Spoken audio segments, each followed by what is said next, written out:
willing to bet you can hear me now. Let me know in the chat. Can you guys hear me?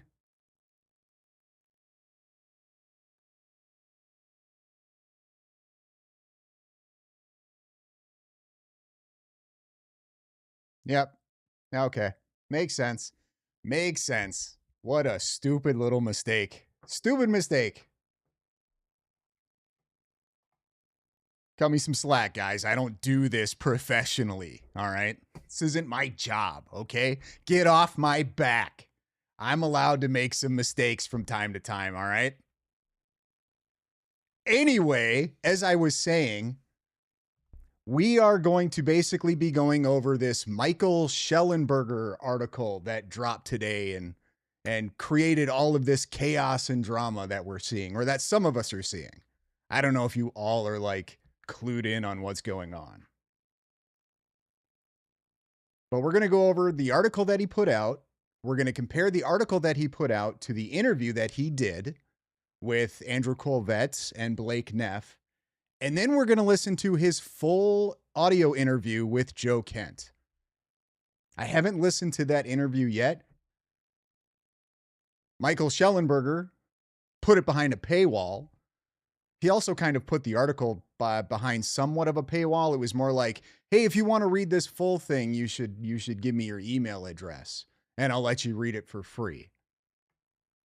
So I'm going to preface this by just saying that for the most part, guys, I hate journalists. Not a fan of journalists. So already out the gate between what the article said and then what he said in the interview with Colvette and Neff, already I'm not a fan of this guy.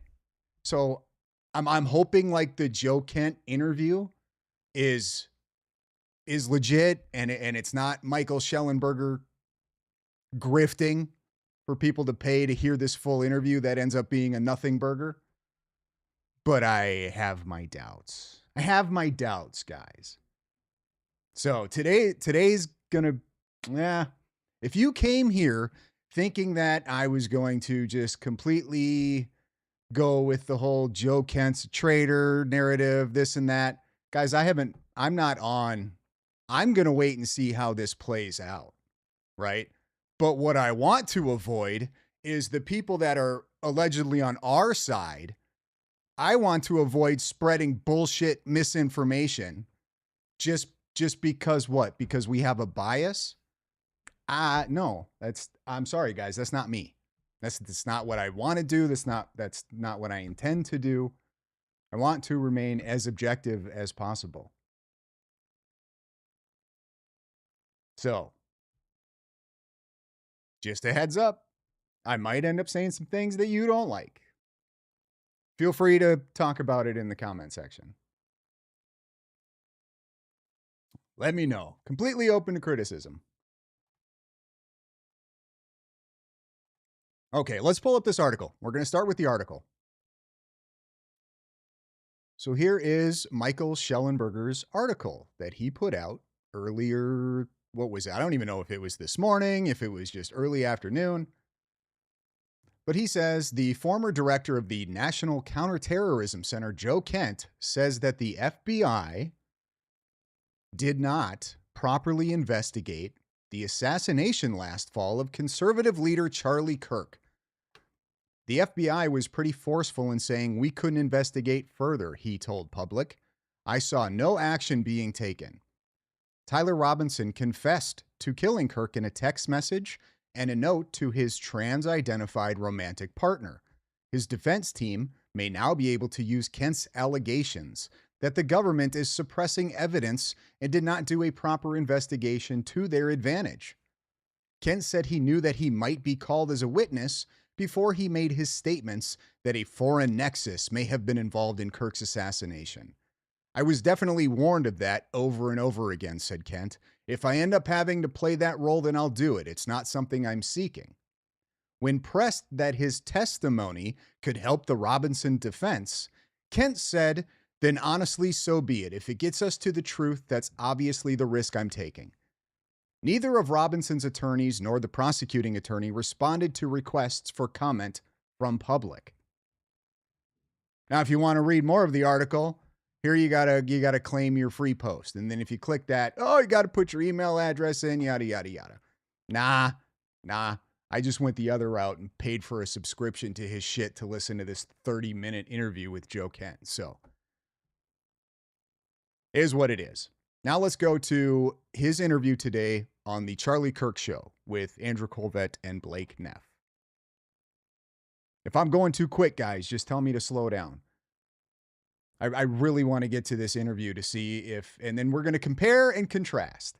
We're going to compare what actually Joe Kent says in that interview with how Schellenberger represented it, and we're going to talk about it. So here's the interview with Colvett and Neff. Let's go. Welcome to the show, Michael. It's great to have you. Thank you for we talked this morning after your story broke, and boy, oh boy, this is a big one. And you interviewed Joe Kent, and so I'll let you say it in your own words. What did he tell you? Hey, thanks for having me on, Andrew, inviting me on. Yeah, I mean, I think it's pretty big news. Joe Kent, of course, the former director of the National Counterterrorism Center, has been saying for the last week that he thinks that that he doesn't buy the lone shooter theory of the assassination of Charlie Kirk. Okay, real quick, how is the audio coming through from the video? I'm a little worried with the Joe Kent thing because every interview I've seen so far with Joe Kent, he's incredibly soft-spoken. So I feel like I'm going to end up having to crank that up. So if at any time, guys, the audio is not very loud on the video, just scream at me in chat and we'll try to adjust it to make sure you guys don't miss anything. He can see the moon. Oh, hey man, easy. I'm trying to be serious here. You guys are already cracking jokes. Gonna be a good one today. Suspects there's a foreign nexus, was the words he used, involved in that assassination. He said that the FBI prevented him from investigating it and that he viewed that as suspicious. And if there was nothing there, he told me, then why did they prevent him from investigating it? I asked him if he was aware before he went public last week that Tyler Robinson, the suspected assassin of Charlie Kirk, that his defense attorneys might actually call Kent to the witness stand to argue that that Robinson could not be convicted because the prosecutors had not given them all the information they had available to them. That's something known as the Brady Rule, named after a Supreme Court decision, I believe in the 1960s. But nonetheless, most people are familiar with it from television, which is that the prosecutors can't deny, federal government can't deny, the government can't deny the defense any information. And Kent is saying that there is information and that the investigation itself was inadequate. And that, I spoke to a constitutional legal scholar yesterday who said, it would be a no-brainer for the defense attorneys now for Robinson to use Kent's statements as a way to, gain an advantage or potentially a hung jury or a mistrial or something of that nature. So it's pretty serious for people that are interested in seeing justice served with the assassination of Charlie Kirk. Well, listen, Michael, I know that you have to be sort of dispassionate. You're a reporter. But to me, this feels like a giant red line. This feels like galaxy brain run amok. Did you get a chance to ask him just straight up, just because he didn't get let into the investigation doesn't mean it wasn't investigated? Yeah, I mean, thanks. I appreciate the point. I mean, I'm trying to, the truth is, I actually like kind of everybody involved in this. I've actually admired Kent and the things he said in the past. I also care a lot about the transgender issue. We reported it exclusively on leaked files. You've been amazing on this issue, Michael. Just to underscore your point, you have been one of the lead voices exposing some of the craziness and the zaniness behind the transgender radical trans ideology. So I just wanted to give you some bona fides there. Thank you. Yeah, obviously it's a big issue, and I think many Americans felt that they didn't need to pay attention to the issue at all. But now we've seen trans-identified people engaged in shootings, obviously, or maybe not obviously, probably obviously to your audience. It was the last thing that Charlie Kirk was talking about before he was assassinated. it appears as though the evidence that Tyler Robinson committed that assassination is pretty overwhelming. And to be fair to Joe Kent, he didn't dispute that. What he's raised. Okay, so he admits in this interview that Joe Kent didn't dispute that the evidence against Tyler Robinson was seemingly overwhelming. Did you guys read that in that article he put out by any chance? The one I just read to everybody? Was there anything in there that says that Joe Kent agrees that the evidence against Tyler Robinson appears to be pretty overwhelming? Feel like you would want to put that in the article, unless of course you want to make that article paint somebody in a specific light. Here, I'm just not a fan of these kind of tactics, guys. From professional journalists, this is just like, oh, gee, I wonder why nobody trusts any media anymore. Is that there may be some broader conspiracy, and there's not a lot of evidence for that. And but nonetheless, because Kent is such an important voice, he could easily be used by the defense attorneys. I did directly ask him repeatedly that, given that his agency is an intelligence gathering, or really an intelligence synthesizing. So he thinks that somehow Joe Kent could be used by the defense attorneys.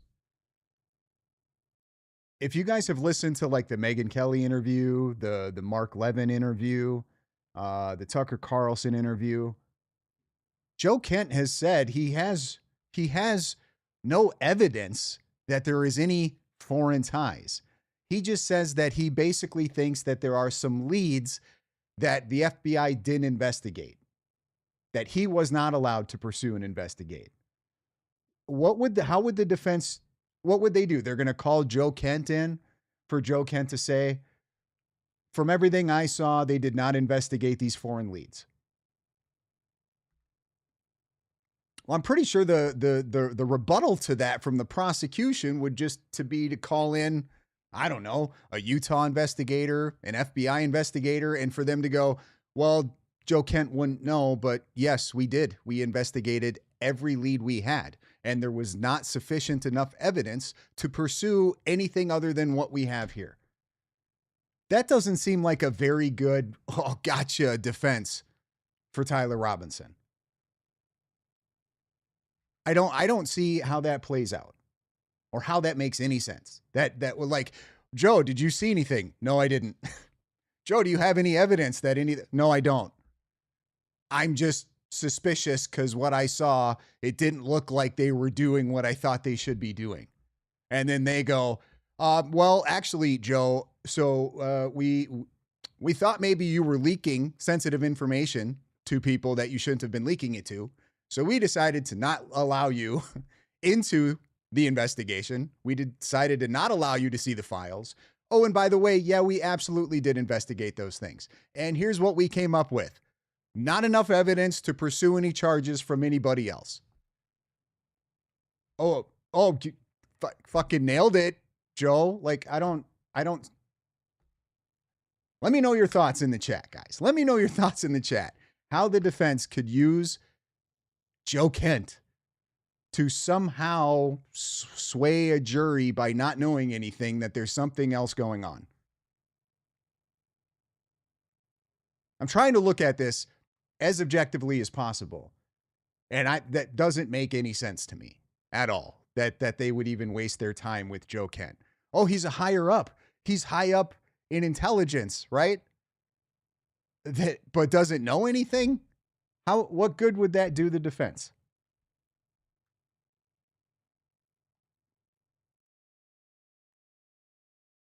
Natalie Herman 680. So does this fall under his authority?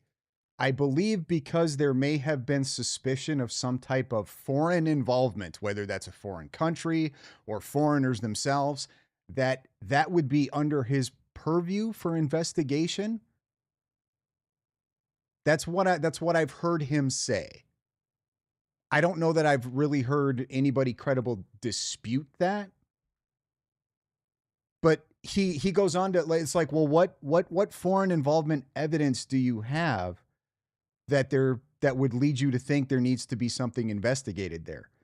And from my understanding, the only thing that Joe Kent has said is, well, Charlie Kirk was against regime change in Iran. And after the 12-day war, a few months later, he's unalived. And because of that, we need to look into it. That's the only thing I've heard come out of Joe Kent's mouth about the reasoning as to why he thinks there might be some type of foreign involvement, which would explain why he leaked those text messages, right? Not saying he did. I don't know. It hasn't been confirmed one way or another. I'm not sure that it ever will. I hope eventually that truth comes out. But irregardless, whether he did or didn't, somebody leaked that shit to Candace Owens. Okay? And I'm gonna go back to this leaking stuff to make another point of just how much Joe Kent doesn't know. Because if you know what, I'm just gonna make the point now. If Joe Kent is the leaker, it's pretty clear Joe Kent doesn't know much, because the shit that he leaked to Candace Owens isn't much of a smoking gun. And you would think if you're going to risk leaking sensitive information, you're going to risk potential jail time, that you're going to want to leak the best stuff you can.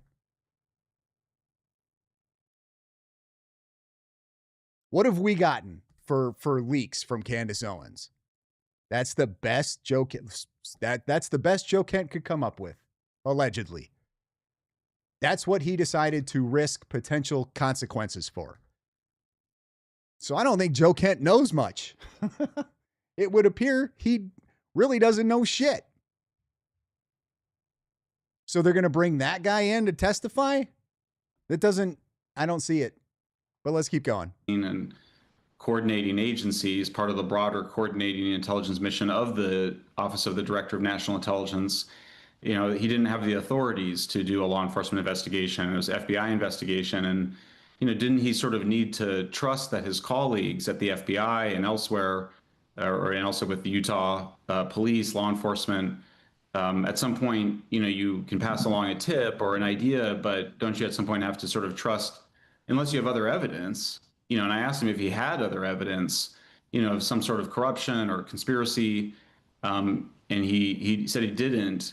So it kind of raises the question of, what is this sort of based on? Because I think it's worth pointing out to people that the restrictions on Kent's authority to investigate the Kirk murder are not arbitrary. It's not something that Director Kash Patel, whatever you think of him, sort of invented as a way to stymie a proper investigation. Those restrictions on investigative power are what protect us as citizens. It's written into our Constitution. It's part of our Lockean system of government. And I think we saw those. We saw the intelligence community abuse those powers to. Crashman von Stinkputin from Schellenberger article. Kent said he knew that he might be called as a witness before he made his statements that a foreign nexus ... Yeah, we're going to get into that. We're going to see just how honest of a reporter Mr. Schellenberger is here. We're going to see.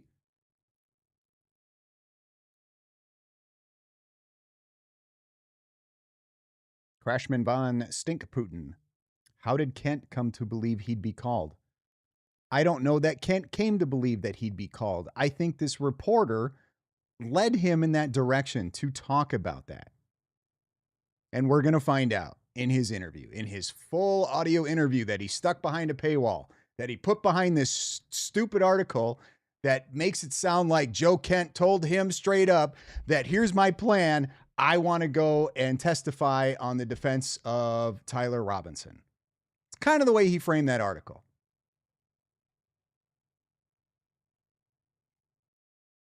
Create the Russiagate hoax, the Russiagate conspiracy hoax. So, and it's not just that. I mean, we can go through, that wasn't the first time the intelligence community had abused its powers. But when you go through, so the restrictions on Kent that I think for people that. Down in at 2866, I missed the Mark interview. Doesn't sound like much happened. No, that interview was a joke. The interview was a joke. If you guys watched my fun little conspiracy point of view video that I put out yesterday, I pretty much called this. The whole Mark Levine thing, it makes no sense. He didn't ask any hard questions. He interrupted. He barely let Joe even give an answer. He interrupted him.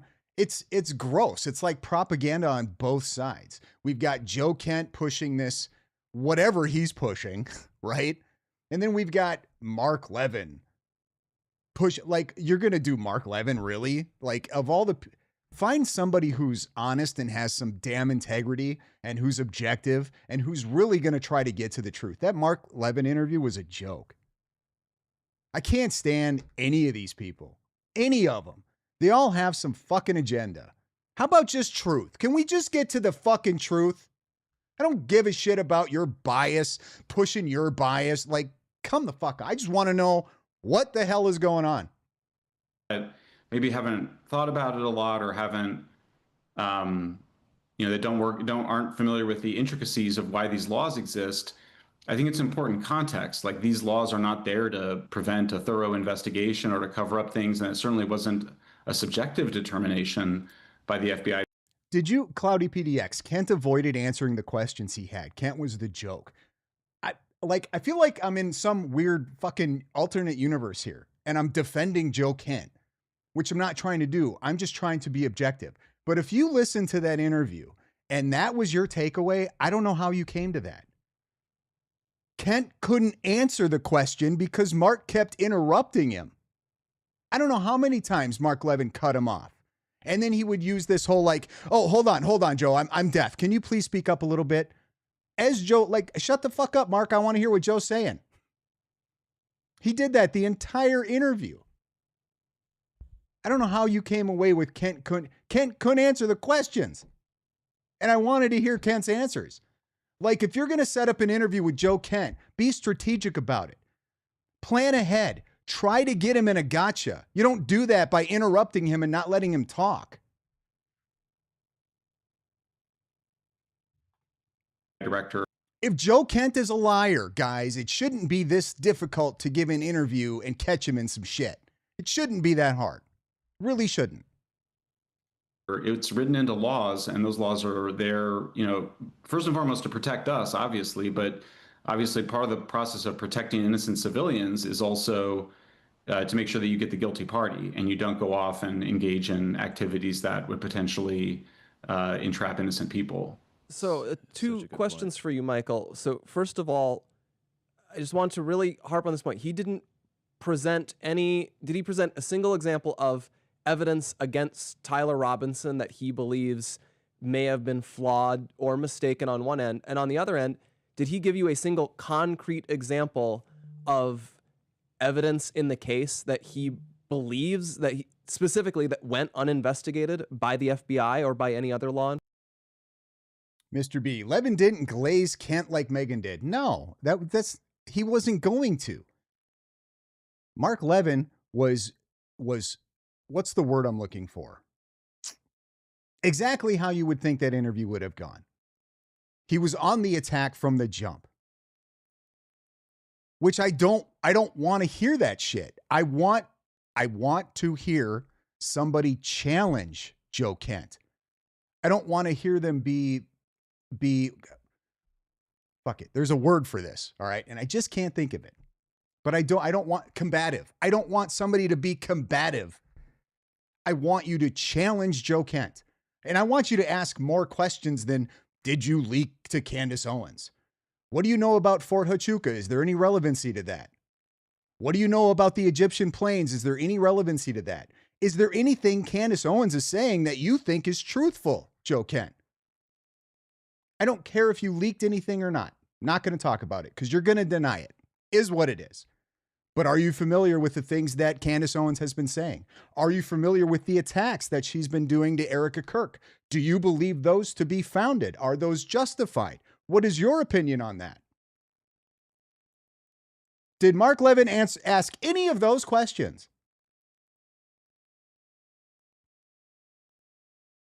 Has anybody asked him any of those questions?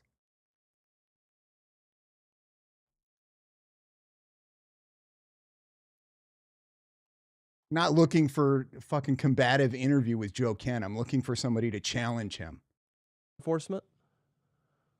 I'm afraid I can't answer all of these questions because I have to protect, but I will say that he presented. Mr. B5, if Kent were good, he could spin that all in Candace's favor. You can form an interview in a way where you ask the same question different ways to see if the answer changes at all. This is common tactics for people that do interrogations and shit. That's what I want. I want somebody to interrogate Joe Kent. That's a better way to put it. I want him to be interrogated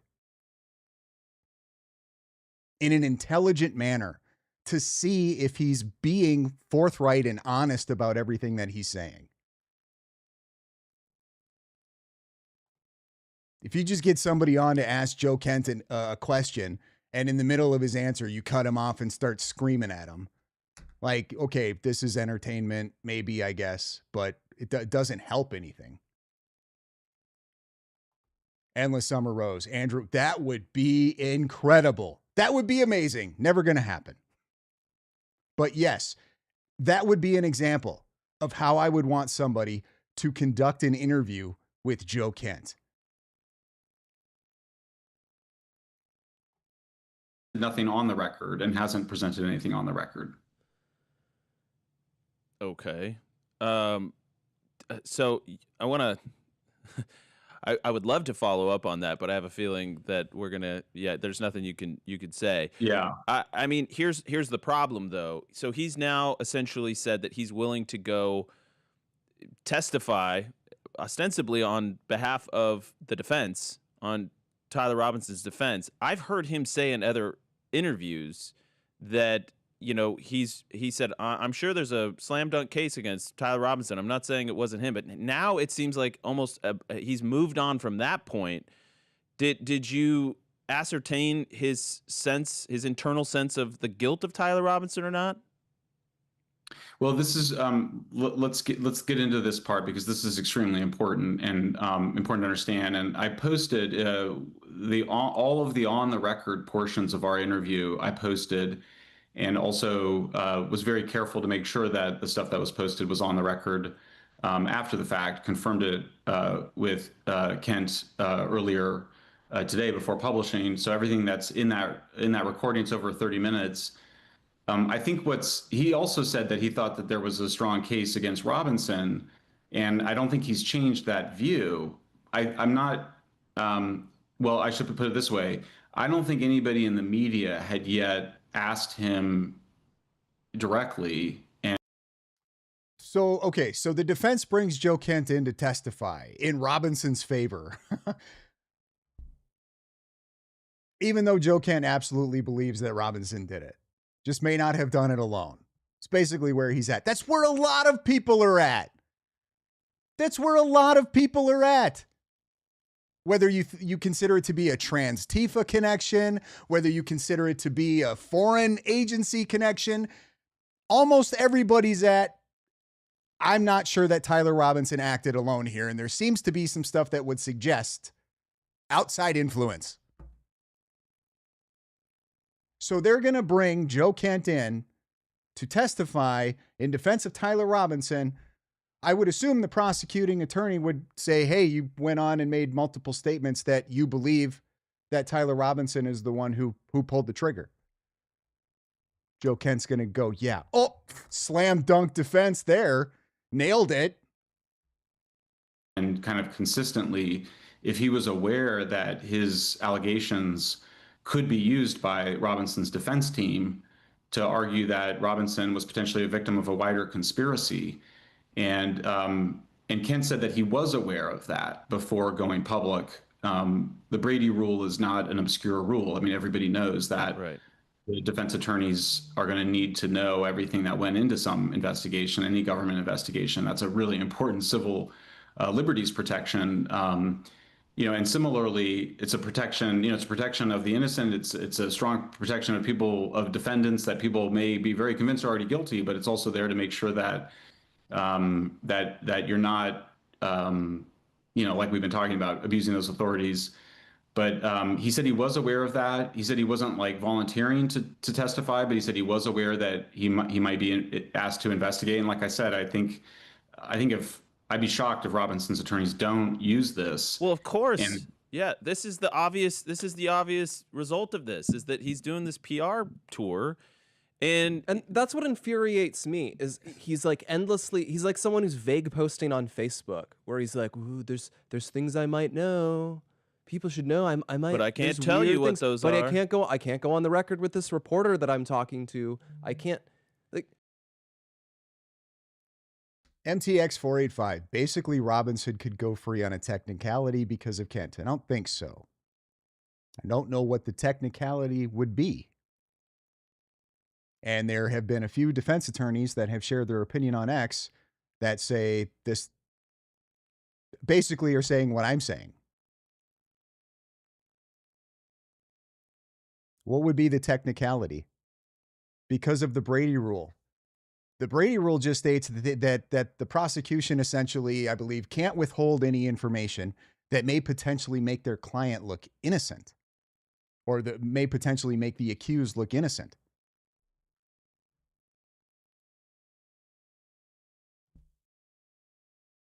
What could they possibly be withholding that would make Tyler Robinson look innocent?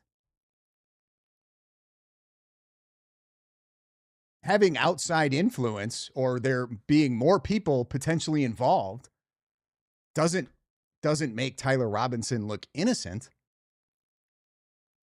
So I don't see, they're just, the prosecution is going to divulge all of the information that they have to the defense. That's basically the rule, the Brady rule. If they don't have any evidence that there were other people involved, they can't, there's no evidence for them to share of that. It's just state what you actually think happened. If you want to do that, you can at least argue with him. But like this endless appeal to, well, I had this senior job, I saw things everywhere. Like, I'm sick and tired of seeing this, and I always see it from the same people who are maximally conspiratorial. Government cover up. Here's the problem: is if you're going to use that in a defense, like you're gonna have to come with some stuff. And if your defense is, I think, here's a high-level government employee, and he's saying, well, I don't know, but I think from what I saw, this wasn't done. And then somebody else in high-level government says, yeah, no, it was done, actually. And here's some of the proof that it was done. We found no evidence of anything that we could concretely say anybody else was involved. That's not, guys, help me out. Help me understand how that goes well for Tyler Robinson's defense. Oh, and by the way, the guy that you brought into question also believes that Tyler Robinson is the one who shot Charlie Kirk. Like, that's not that. I just don't see how that works.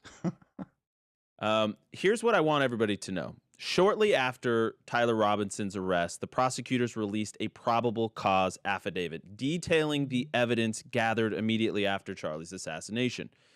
The evidence presented at that time was overwhelming. But people also need to remember this. In the months that have followed, we know the investigation has continued. More details will come out in May when the assassin has a probable cause hearing, and we are certain there will be even more evidence submitted against Tyler Robinson by the state.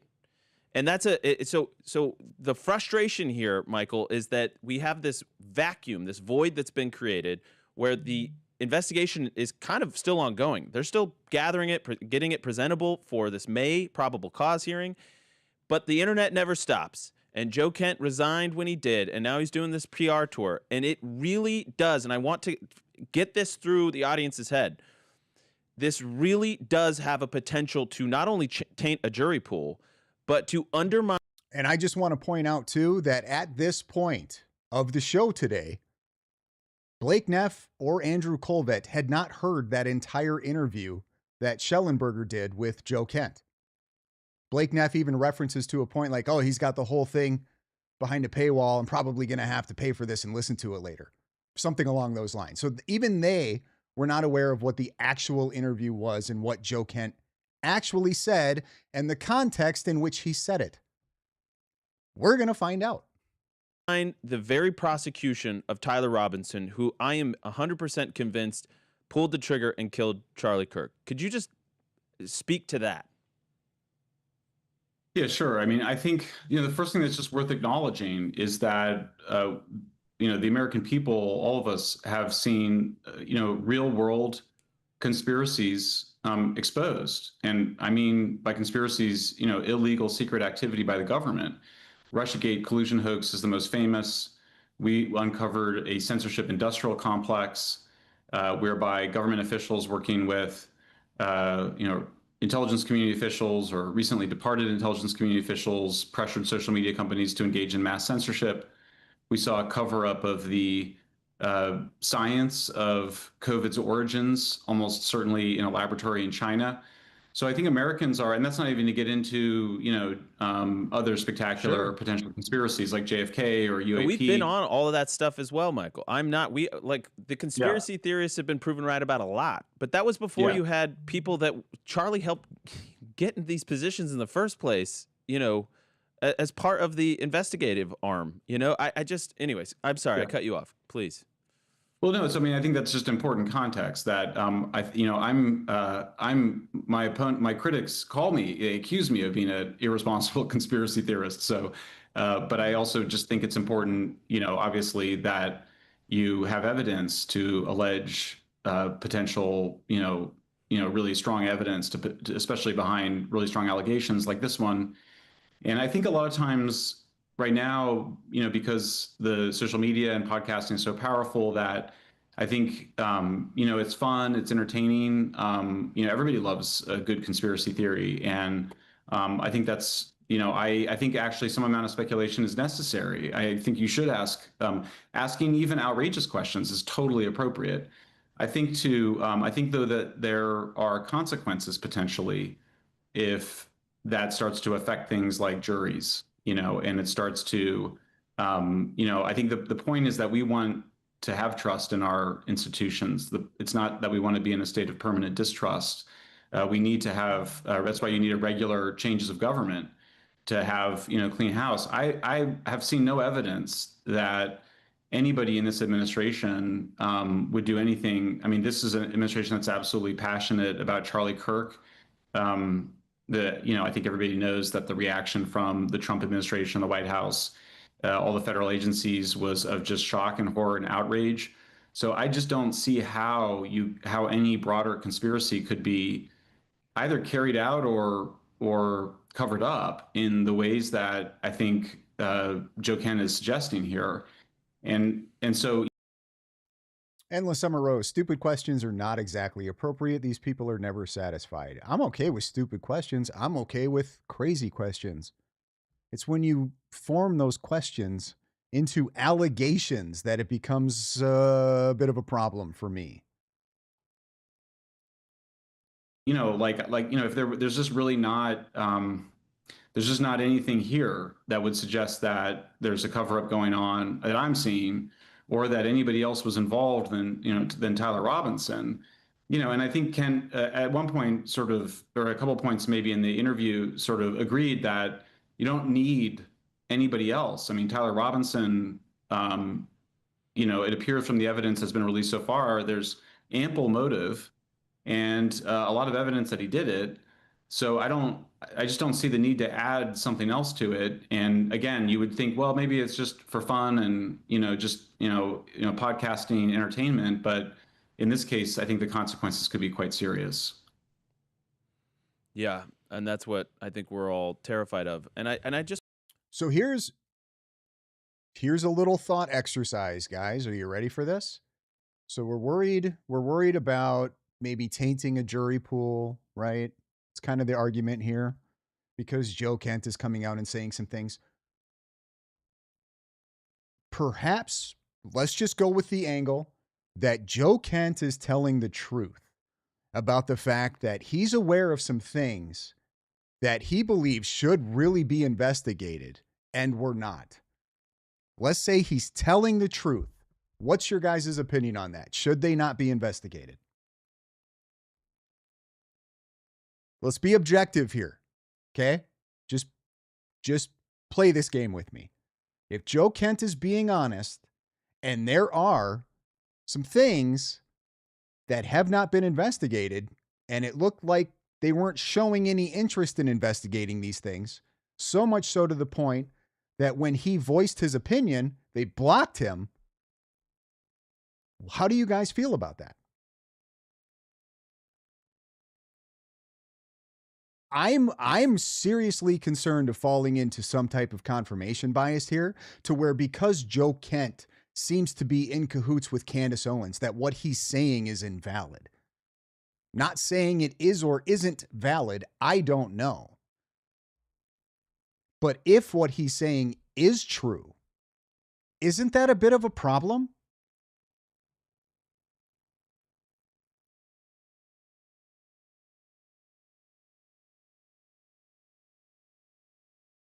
And if what he's saying is not true, where are the people that are currently in those positions? Where are they?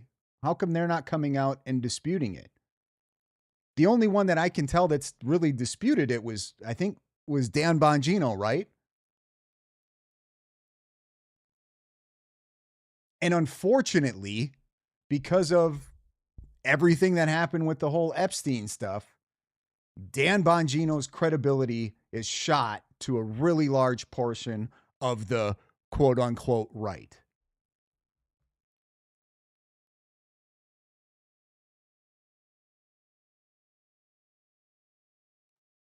I just want to make a point here. I am for asking questions. This is why I shared the group chat with Joe Kent in the first place. I'm not afraid of the answer to those questions. If Israel had a hand in killing Charlie, I want to know. I wanted to know. What I'm telling you is that we've had 6 months plus since that time to track down all those leads, none of which have been corroborated, none of which have actionable evidence behind, none of which have been presented in any way, shape, or form to suggest. Mr. B5, I'm aware of the connections that his wife has. I'm well aware. I don't care. I don't care because his wife isn't saying these things, or she might be, but she doesn't have the voice that Joe Kent does. So Joe Kent is responsible for the words that are coming out of his mouth. I don't care about his connections and ties. Let's say that he's absolutely in cahoots with Candace Owens. Let's say they're totally in cahoots. This whole group are in cahoots. For what? For what purpose? Joe Kent says he believes Tyler Robinson is the person that did it, that there appears to be overwhelming evidence that Tyler Robinson is guilty. So what and we're just playing a game here. What's the point? What's the point that they're trying to get to? Israel bad? Who cares?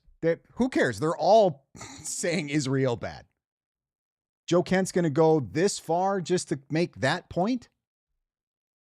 I feel like Candace and Ian Carroll and Tucker feel like they're all doing just fine. They didn't need Joe Kent's help to come out and say that Israel bad. They're doing just fine. I don't know if you guys notice how many views and stuff they get. It's a pretty popular sentiment right now, at least on social media. So they didn't need Joe Kent for that.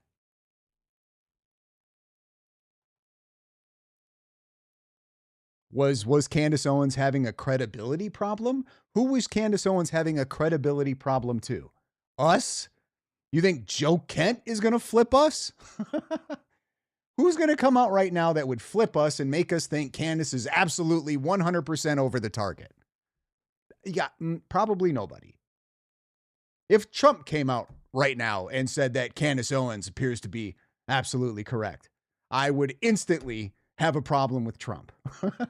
So they didn't need a Joe Kent for this is all I'm saying. I don't care what his ties are. Not that don't take that the wrong way, right? Like if he's tied in with all that, it's something, but it's not like super relevant. They don't need him for that. There was there was a probable that there's any evidence. While overwhelming evidence exactly. very rapidly There's accumulated. Zero evidence. That's my against the point. person currently facing trial. Yeah, I am willing to ask the hard questions. We want the truth. But when there's no evidence and there's no facts that would back up those questions, then you have to say, okay, moving on. All right? You couldn't corroborate it. Okay. So I'm not anti-asking questions. I'm not anti-conspiracy theories. I'm open to it all. Okay? But you have to have. I Rule 2530. Joe Kent assisted and got found out. Now he has to try to explain it. Maybe. I have a question. Andrew Colvett says that he sent those screenshots to Joe Kent. Did Andrew Colvett say that he sent those to the FBI? Did Andrew Colvett say that he sent those screenshots to the Utah authorities? Wouldn't that have been what you would do? FBI's there on the ground investigating. Hey, FBI person, here's some screenshots. You do with whatever you need to do with those. If Colvett only sent those to Joe Kent and didn't send those to the FBI or the Utah state authorities, why?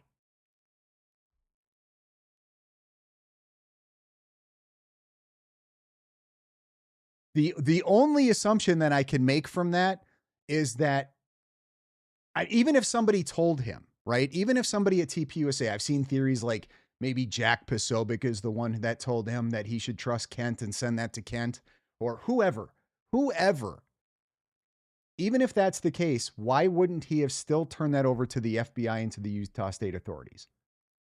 And I'm not saying that he didn't. He just didn't say that. He said he sent them to Joe Kent. Who else?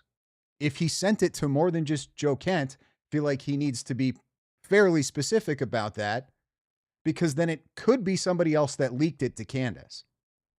But if it was just Joe Kent, and Joe Kent was the only one responsible for that screenshot other than Colvett, well, I mean, that narrows it down pretty good, doesn't it? And if he didn't send that to anybody else but Joe Kent, the only takeaway that I can get from that is that he was not really trusting of Utah state authorities or the FBI. Why? You guys, do you see that there's a problem here? That's kind of a problem. And that's coming from just looking at this objectively. All right? I've pushed back against Candace Owens from the beginning. I think her conspiracies are stupid. I think they make no sense. I don't think that there's foreign involvement. It doesn't make any sense because of just the way the whole thing played out on 9/10. If you pay attention to 9/10, it was a joke. You don't need a grand conspiracy for that. I have questions about UVU security. Why the hell nobody was covering the staircase that led to the rooftop? I have some serious questions about that. What the hell are you doing? You on break? Charlie Kirk's talking 15, 20 minutes in. Nobody's checking that staircase. Nobody's looking at the roofs. And that, I'm not even putting that on Charlie's security team. I understand what Charlie's security team job was. It's close bubble security. Get it. Now, I'm not putting anything on those guys. UVU security. What the hell were you doing? We're just not going to, nobody brings that up. I mean, nobody on the conspiratard side. They don't ever talk about that.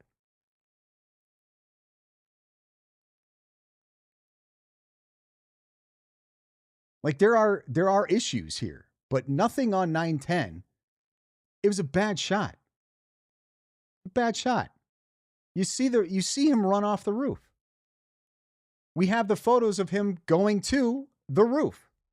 We know the stairs that he took to get up there. We know the path that he took to leave and get away. We have the security surveillance video of his car in that parking lot, which exactly lines up with the time frame that it would take him to leave that roof, get to his car, and drive to that parking lot.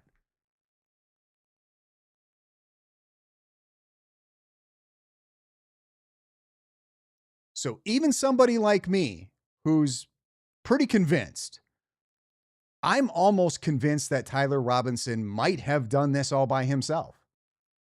And he just took some kid with some balls, a half a brain, to give it a shot, and he pulled it off.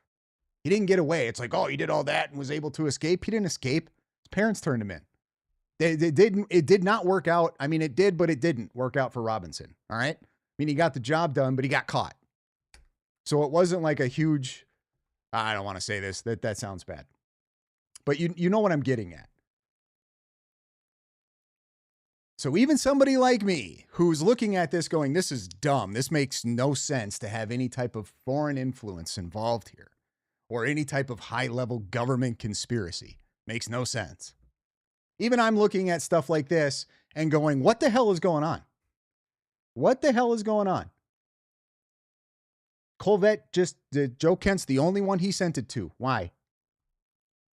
And now we got Schellenberger here, right?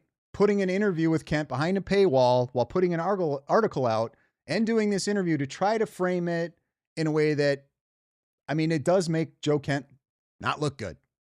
Right? So let's finish this up and let's get to this interview and let's see if Schellenberger is being 100% truthful or if he's trying to manipulate some things for some clicks and some views. We'll see. Facts and the recklessness with which these accusations are being thrown out now has real world implications. And it's this brain rot, Michael, that's driving me insane being on the other side of it. I will never look at a conspiracy theory the same way, having been on this side of it, because people make they jump to conclusions, they connect disparate pieces of evidence, and they connect them in ways that don't make any sense.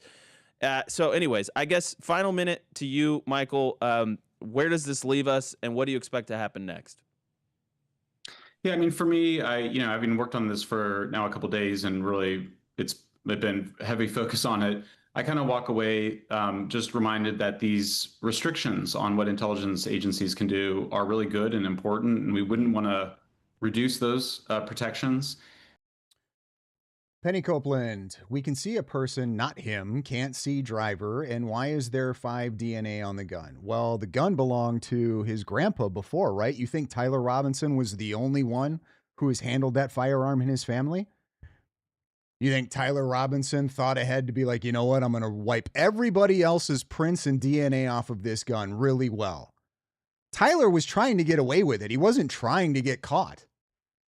Why was there more DNA on the gun? That's a silly question. We can see a person, not him. That's true. We can't see him. It's his car. Why is somebody else driving his car? Why are his parents turning him in? Why are his parents asking him where he was that day? Why is he confiding in his parents that he's the one who did it? And then when asked by his parents why you did it, why you would respond to them with an answer or an excuse of why you did it. That is in the charging documents. His parents asked him, why did you do it? He said, because Charlie spread so much hate. Now, granted, that's in the charging documents. I would assume, right, that his parents will probably be called to testify to their statements that they gave to law enforcement, which they provided in the charging documents as evidence against Tyler Robinson. So if his parents did not say that, if that was a lie, and the justice system, the prosecution, invented that, that's a problem. The defense should be able to figure that out pretty quickly. I'm not seeing evidence of a wider conspiracy. I don't think anyone's presented evidence of that. I am very worried about this affecting the trial. I think most people, when they think about what's occurred now, would share that concern. And, I think that people sometimes want to have a bigger meaning for the Charlie Kirk assassination. Like, it couldn't just be one guy. I mean, because the assassination is just, it's one of the, most significant political assassinations in American history. And so to kind of go, it was just a guy, that had maybe a furry fetish and a trans-identified boyfriend. I think for a lot of people that might feel like not big enough or something, or significant enough. And I would say it is big enough. Charlie Kirk's whole legacy is tied up with him not going along with the idea that he needed to agree with a belief that you could change your sex or that men could become women. It's a powerful And insight, so- Michael. We got to wrap it Yeah. up. That's a powerful insight. It's not psychologically satisfying enough, the truth, for some people. But the truth has to be the truth. Okay. There's the end of that. Let's go to Schellenberger's full audio interview with Joe Kent, and let's see what Joe Kent actually tells him. I just want to preface this again, guys. I have not listened to this, so I have no idea. I'm just operating on a hunch here because I see people constantly misrepresenting things on both sides. Both sides. I see the Ian Carrolls do it all the time, and I'm starting to see people, I guess, on my side misrepresenting things or twisting things. I'm not cool with that. Sorry, guys. Not okay with lying and spreading bullshit for any reason. Just not okay with it. Do you want to just be on the record, and then if you say, hey, this part's off the record, then you can go off the record? Okay. Amazing. And all right. Okay, so I'm a little worried that this is going to be quiet just because of Joe Kent. So again, chat, just let me know if this is too quiet. I will crank this shit so you guys can hear it.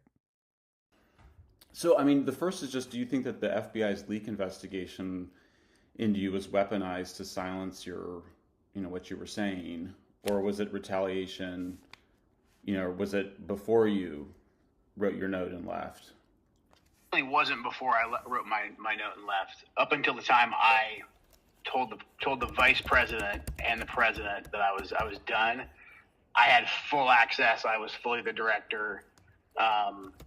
The procedure when you're under investigation is they at least suspend your clearance. And so none of that happened. No one had talked to me. So I view this as not necessarily even retaliation yet. I view it as a media counter narrative. I don't take it very credible because if the FBI was really going to come after me, they wouldn't leak it to a bunch of media outlets, but they leaked it at a time. I don't even think the FBI leaked it. I think like the White House comm shop leaked it to come out at the same time my Tucker interview was coming out. It just seems to me like more of a media counter narrative than anything else. Yeah, makes sense. And are you asking do you want a Office of Inspector General investigation or a congressional investigation? What are your asks? I don't know if I really have any specific asks. I just want the murder of Charlie Kirk, in terms of Charlie Kirk. I just want the murder of Charlie Kirk to be fully investigated. And as I said, previously, like on Tucker and other programs. MTX 485. Yeah, sorry. This guy's an effing liar. They suspend your clearance, do they, sir? Like the fatwa. I don't care about his stance on Israel and the war in Iran. I'll be honest with you. I don't care. I'm curious to see what he's saying about Charlie Kirk. I know for a fact that at least the foreign ties portion that NCTC was responsible for, that was not thoroughly investigated. So yeah, I would like that investigation to continue. Yeah, I mean, that's an amazing. So, I mean, do you feel like can you just say, was it just sort of a kind of pattern analysis and speculation, or were you actually seeing like signals intelligence, financial records, travel data, intercept, something that was more concrete that when you refer to those leads, I think you said the decent amount of leads that came up? Yeah, I mean, I would just say almost all of the above, because I don't think we really even got very far. And so I can't say that like, hey, there's this one thing that I think is hotter of a lead than another lead. We had a decent amount of leads because there was a big crowd there that day. Charlie had an international following, right? So we were just at the very beginning of doing basic investigatory work on foreign leads. So I honestly can't even tell you on or off the record, like, hey, this one thing. There's a couple specific things that I would, if I were put back on the case, I would start looking at immediately because I think they require attention that I can't get into. But just doing the basic, I would say, curious investigator work 101, we didn't get started on that. Or we had just got started and we kind of got waved off. Okay. And had you seen anything on any specific foreign country? Not foreign countries specifically. Our goal was, or our purview was foreign, period. So that could be foreign countries, foreign businesses, that could be foreign individuals. I didn't have any like this one was heavily implicated, et cetera. There's some that have already been in the news that I don't want to point to give them more or less credibility. So yeah, I mean, yeah, there were still more foreign links, I think is the best way to put it. And then, so nothing, just to address the speculation, nothing specific. Okay, so he said there's still more foreign links. No, I don't have any evidence. Also says, no, I can't get into it. Killing it, Joe. Specifically on Israel. No, nothing specific on like the state of Israel. No. And nothing specific on like Israel cutouts or. It'd be speculating for me to say yes. So no, nothing specific on that. Again, like there was foreign leads that we needed to run down still that has to be looked into. Okay. I mean, I was just trying to figure out if it was. Okay, so his statement is there's foreign leads that still needed to be run down, that still needed to be investigated. That's, in a nutshell, that's his stance. Just like, in other words, it sounded like from the interview that it was just kind of like, you know, Charlie had warned against the war. He had complained, certainly, it looks like in those messages that Candace Owens produced, complained of his Jewish donors. But like nothing beyond that, suggesting like nobody like tied to Tyler. I mean, I guess the question is like, really, is there anything showing Tyler Robinson having relationships outside of himself? Because I think the whole idea appears to be, or he's being prosecuted as just a lone shooter. I personally have always found the lone shooter narrative to be challenging, but that's just my opinion. Again, my focus wasn't because Tyler Robinson was. Okay, so he considers the lone shooter narrative to be challenging. Call crazy, guys. Almost everybody's on that bandwagon. Almost everybody on both sides of this. It is an American. Tyler was never exactly where we were looking. We were looking for links. And again, I fully investigating him for foreign links, I don't think that due diligence was done. Him and his associates is what I would say. I don't think that due diligence was done. Okay. So investigating Tyler Robinson for foreign links, in Joe Kent's opinion, he says, I don't think that due diligence was done. Does that sound like a good defense, guys? Does that sound like Tyler Robinson's defense attorneys are going to really just jump through all the hoops to get Joe Kent in there to say, I don't think the due diligence was done? By the way, yes, I agree. Tyler Robinson most likely is the one who pulled the trigger and did what we saw to Charlie Kirk. That's what we're talking about. Okay, is Schellenberger putting this article out and making it sound like Joe Kent is going to be this big bombshell that the defense is going to use to bring in to get Tyler Robinson completely off. I don't see it, especially with what I just heard Joe Kent say. I don't think the due diligence was done. Do you have any evidence that the due diligence was not done, Joe? Nope. I just didn't see anything that would show me they were trying very hard. Okay. Did Tyler Robinson, do you think he did it? Because here we have you, Joe Kent, saying multiple times that you believe the evidence is overwhelming. Well, yeah, I mean, the evidence is overwhelming. Okay, cool. Convicted. Like, what are we talking about? Okay. Because, I mean, do you think that, because obviously, like, we've seen, a lot of people have seen a lot of, some trans-identified people engaged in shootings, and it appears to be increasing. Do you feel like Robinson's trans-identified boyfriend and that? MTX485, thank you for the $2 donation. He doesn't need to take the stand for Brady. I understand that he doesn't need to take the stand for the Brady rule, but the Brady rule, from my understanding, is just that they are not allowed to keep things out from the defense that might show that their client could be innocent. If they have no evidence of foreign ties or of anybody else's involvement, they're not keeping anything away from the defense, so they're not violating the Brady rule. Because Joe Kent says that he doesn't think the due diligence was done to investigate doesn't mean that it wasn't. Joe Kent can't provide evidence that it wasn't done. All he can say is, I don't think. So they would need to bring him in to testify to that.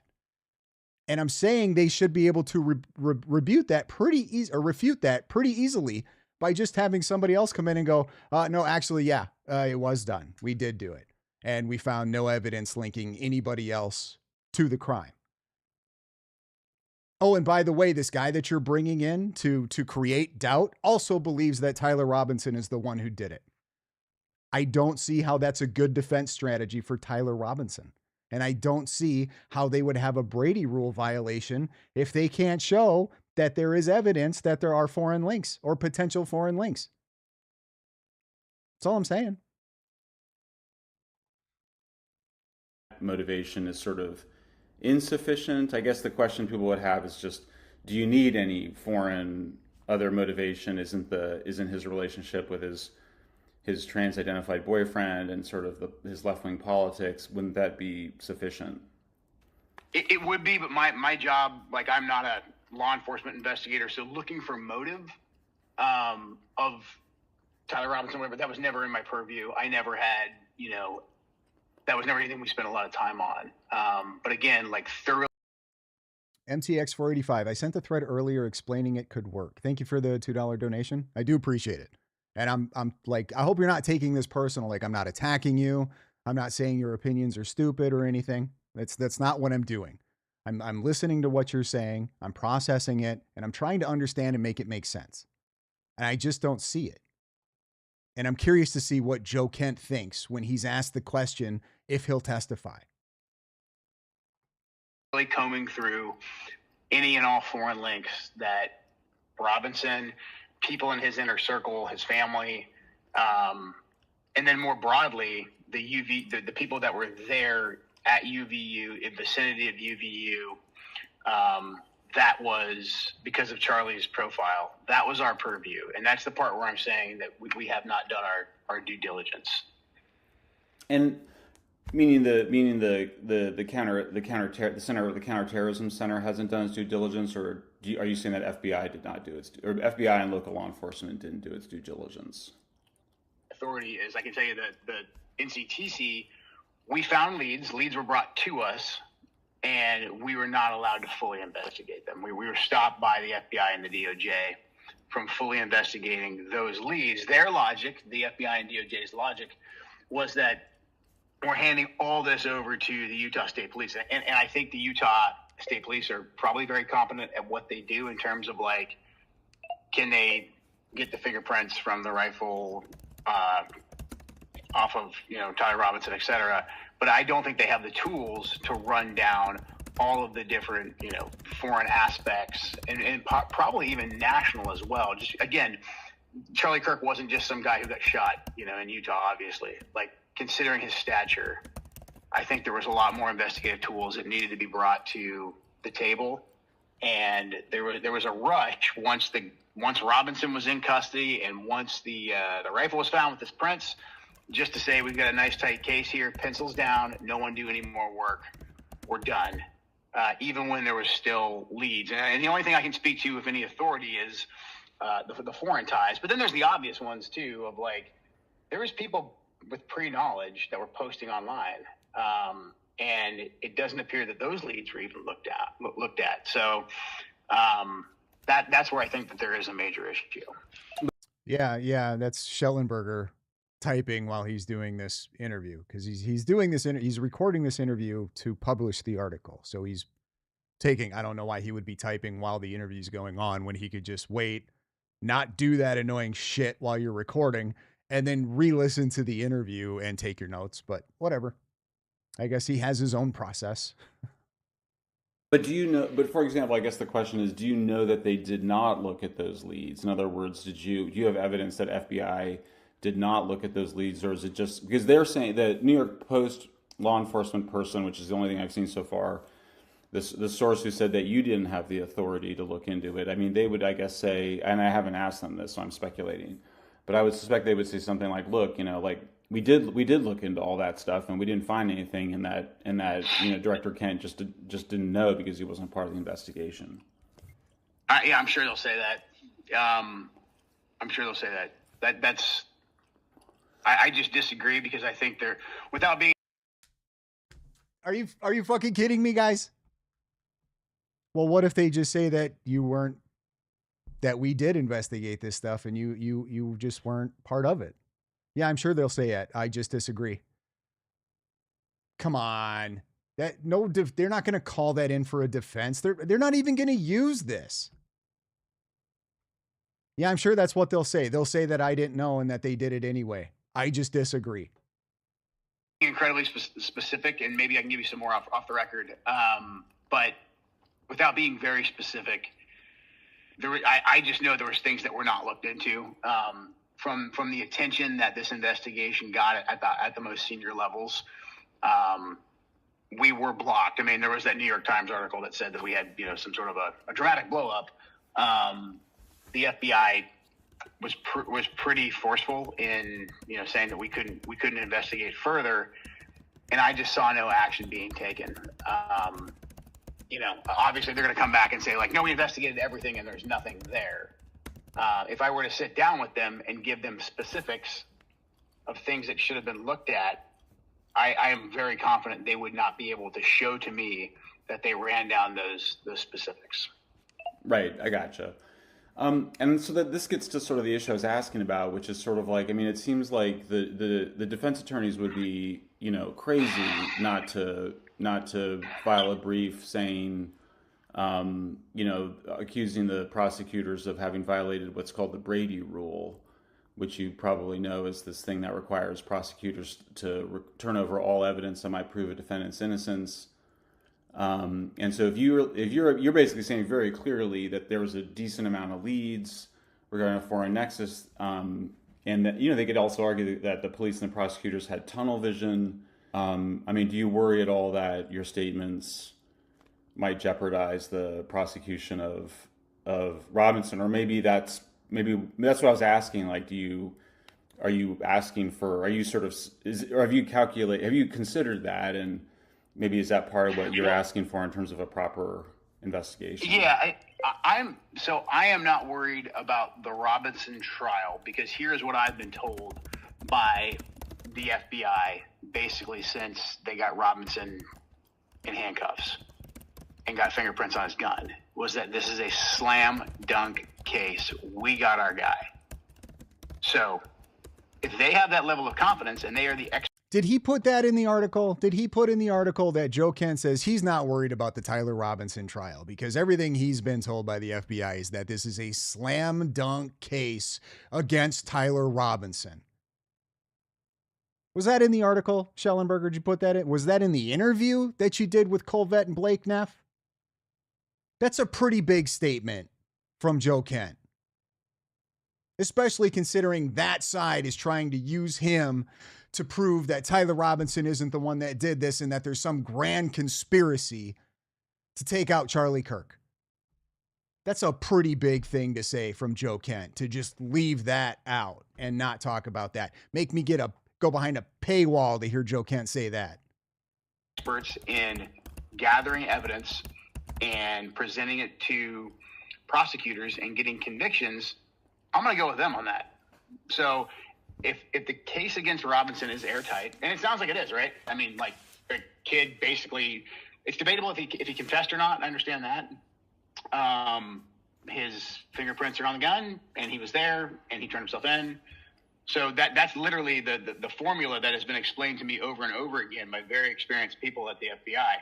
So I'm not worried about that, and I'm also not out here saying that it came from the grassy knoll and there was multiple shooters. I'm not saying any of that. I'm actually the part of, like, what happened with Charlie right there, the actual murder itself. That was never what we were investigating specifically. Right after Charlie got shot, obviously we were kind of full court press. Everybody was looking at every angle. But then once Robinson turned himself in, and he's obviously an American, the NCTC has we don't look at him at all. We'll be asked if we can look at, foreign ties, et cetera. But look, everybody who was very, very Kent is saying the case is airtight against Tyler Robinson. His concern is that there were allegedly leads that he does not believe were ever investigated that may have foreign ties. And by foreign ties, he's not saying a foreign country. That could be foreign country, foreign people, whatever the case is. So he's saying that from his knowledge, allegedly, is that there were leads that he does not believe were ever investigated. And he's not saying that those leads or those potential whatever have anything necessarily to do with proving Tyler Robinson's innocence. His opinion is that Tyler Robinson, it sure seems like it's a slam dunk case against Tyler Robinson. However, there are these other leads that, from everything I know, nothing was ever investigated. So that's what he's saying. And this journalist framed it like Joe Kent was ready to testify in the defense of Tyler Robinson, and that this is a huge threat, and went on the Charlie Kirk show. By the way, Blake Neff and Colvette said in that they had not listened to this interview yet. So everybody's jumping on this thing that Joe Kent's out here trying to get in the trial to testify and save Tyler Robinson from the hangman's noose. That they're going to use the Brady rule to somehow, I don't even know. So far, nothing I've heard makes me think that that's even possible. I don't see why you would bring this guy up in the defense against Tyler Robinson. The dude just said he believes it's a slam dunk case. Very involved in the investigation of, like, did Robinson go up on the roof with the rifle, take the shot, dump the gun? Down in at 2866. He sounds like Candace to me. Yeah, Candace talking about how much of a slam dunk case the feds have against Tyler Robinson? No, not at all. And, you know, like, they're all very confident in that. So I've got no reason to question any of that. My bone to pick has always been with, like, the bigger picture and the lack of curiosity and the lack of investigation there, and the fact that we were blatantly stopped from doing that, which I still don't understand why.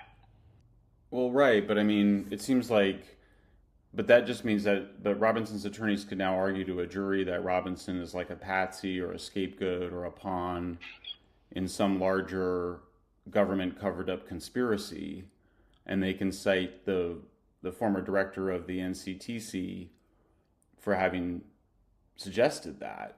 And they could say, you said pencils down. I mean, that's very similar to what prosecutors could argue in terms of, the defense attorneys could argue in terms of prosecutors having tunnel vision, you know, police and prosecutors, and just kind of zeroing in on Robinson and ignoring all the other evidence. In other words, it seems like you can't kind of have it both ways. You can't be like, well, I'm not like, you know, that basically you're suggesting that the investigation wasn't really done right, and they didn't consider that Robinson was potentially part of a broader conspiracy. But then on the other hand, you're sort of like, well, but no, they'll be able to nail him in the courts, but they can't they potentially can't if you're saying that really there's evidence that Robinson either didn't act alone or was sort of could have been a victim or a patsy or something of some larger foreign nexus. Yeah, no, I understand what you're saying. Like, that is obviously a risk that I'm taking. I mean, I think they're going to put Robinson on trial for did he pull the trigger or not, and that'll play out. So. Yeah, no, I mean, I guess I just try to. Had you sort of considered that? Oh yeah, no, certainly, because that is essentially what they threatened us. Not threatened us. It's like a soft threat. They would say, like, hey, we can't investigate anymore because everything we do can be subpoenaed essentially by the defense. And to me, I was always like, well, so what? Like, well, this is an investigation. If the defense wants to see what we're looking into, like, it is what it is. Like, I don't see that as being a problem. Maybe I'm being naive, and my background is not in locking up criminals, but in terms of, like, investigating foreign ties and running down networks, et cetera, that's what I've done a good deal of. So my background isn't investigating criminals. My background isn't into how the process of everything of this works. They use the excuse that, no, we need to stop this because we have charges against Tyler Robinson and we don't want to use anything that might impede on convicting the guy who did it. So Joe Kent just says, I don't really know how all of this stuff works. But Tyler Robinson's defense is absolutely going to call on this guy to come save the day and get Tyler Robinson off. I don't see it, guys. I feel like Schellenberger is pushing some drama that doesn't need to be out there, but so let's keep going. The problem with that, with their argument that like once you have any kind of evidence that can lock the guy up, you stop investigating. It basically prevents there from ever being any kind of investigation, right? Once you have a suspect, then at any given time, once you think you have enough that you can convince a jury that he's the guy, then I guess you're done, which to me is just insane, especially with something this high stakes. Well, I guess I'm sort of struggling because, I mean, it feels like I don't know that I don't think I disagree with Joe Kent there. If there were other people involved, yeah, they should definitely be investigated. And if there's evidence that they had involvement, they should be prosecuted and taken care of, just like Tyler Robinson. I don't disagree with that at all. I don't know why anybody would disagree with that. If I'm the defense attorneys, I just need to play. And I also don't see how that would affect whether or not Tyler Robinson is guilty of possessing the rifle and pulling the trigger and carrying out the unaliving. I just play the interviews with you saying that they were pencils down, that they weren't going to look into this, I mean, you're an incredibly credible person, an incredibly powerful role, is saying that this was not properly investigated. You're saying that the FBI kind of blew you off, saying it was a slam dunk case, and that you should sort of drop it so that they could just pursue the case. I mean, that's exactly the kind of thing that the Brady rule, it seems like, was designed to prevent. But then I'm also confused because it seems like if you're really worried, like you're saying you want a proper investigation to be done, but I mean, you're also saying that really they prevented an investigation from being done. I mean, it seems like you would want at least a congressional investigation or an Office of Inspector General investigation to get to the bottom of why they stopped investigating. Yeah, I mean, I'd be good with either one. I think either one would be adequate. A little skeptical on the effectiveness of congressional investigations, but yeah. So, and it would depend on which IG you had to do it. I think the ICIG would be good, but I mean that's all sausage making, I guess. And did you think about have you thought about that Robinson's defense attorneys may, call you to be a witness? Yeah, no, I've considered it. I understand. I was definitely warned of that, kind of over and over again. I care about the truth, and I care about getting justice for Charlie. So, I think it's just a lot of people that look at Tyler Robinson and go, "This is not shocking at all. There's nothing missing from this. There's no evidence that he had accomplices." That FBI did look into this. They're the proper authorities that looked into this. That they take it extremely seriously, just as extremely seriously as you do, and that they really did get their guy. And now you're just kind of speculating, but because of who you are, that could actually end up derailing the prosecution of the guy that murdered Charlie Kirk. Yeah, I'm sure that's fair criticism. From my vantage point, I did not see the investigation being thoroughly done. But there are some. But wouldn't they just say? But they would say, well, you didn't see it because you didn't have the authority, and FBI did, and so you actually have to trust. There has to be some level of trust, and you didn't see any signs not to trust that FBI investigation. So when they're like, "Hey, we're looking into it," and you're like, "No, but I have to be in it," and they're like, "You don't have the authority." I guess You can see why it's a little confusing from the outside. We had no, but we had the authority, and there's places where the FBI just didn't. So again, I just didn't see it being done, and I'm sure they will say that, right? I'm sure they'll say like this is whatever Kent's ego or whatever the case is. There was still a lot that needs to be looked into. But you don't know. But I mean, you don't know that it wasn't looked into. I wish I knew what the power structure was, or how the power structure works with these government agencies. So apparently Joe Kent had the authority to investigate possible foreign ties and the FBI didn't, but somehow the FBI had the authority to shut down their investigation.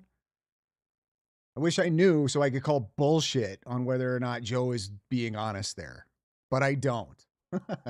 So I'm in kind of a tough spot with that one. How could you know if you weren't part of the investigation? I have a pretty good idea that it wasn't looked into. Okay, so you know it wasn't looked into. You talk to people, or you know enough to say that it wasn't looked into. With near certainty.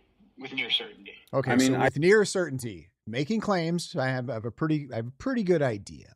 With near certainty that the things I'm saying were never looked into. Can he not say what those things are because the information is classified?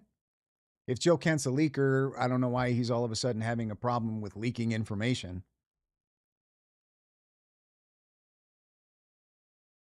So we're in a trust me bro here. I don't like trust me bros. Don't like it. I don't care who's doing it. I don't like it. What is it, Joe?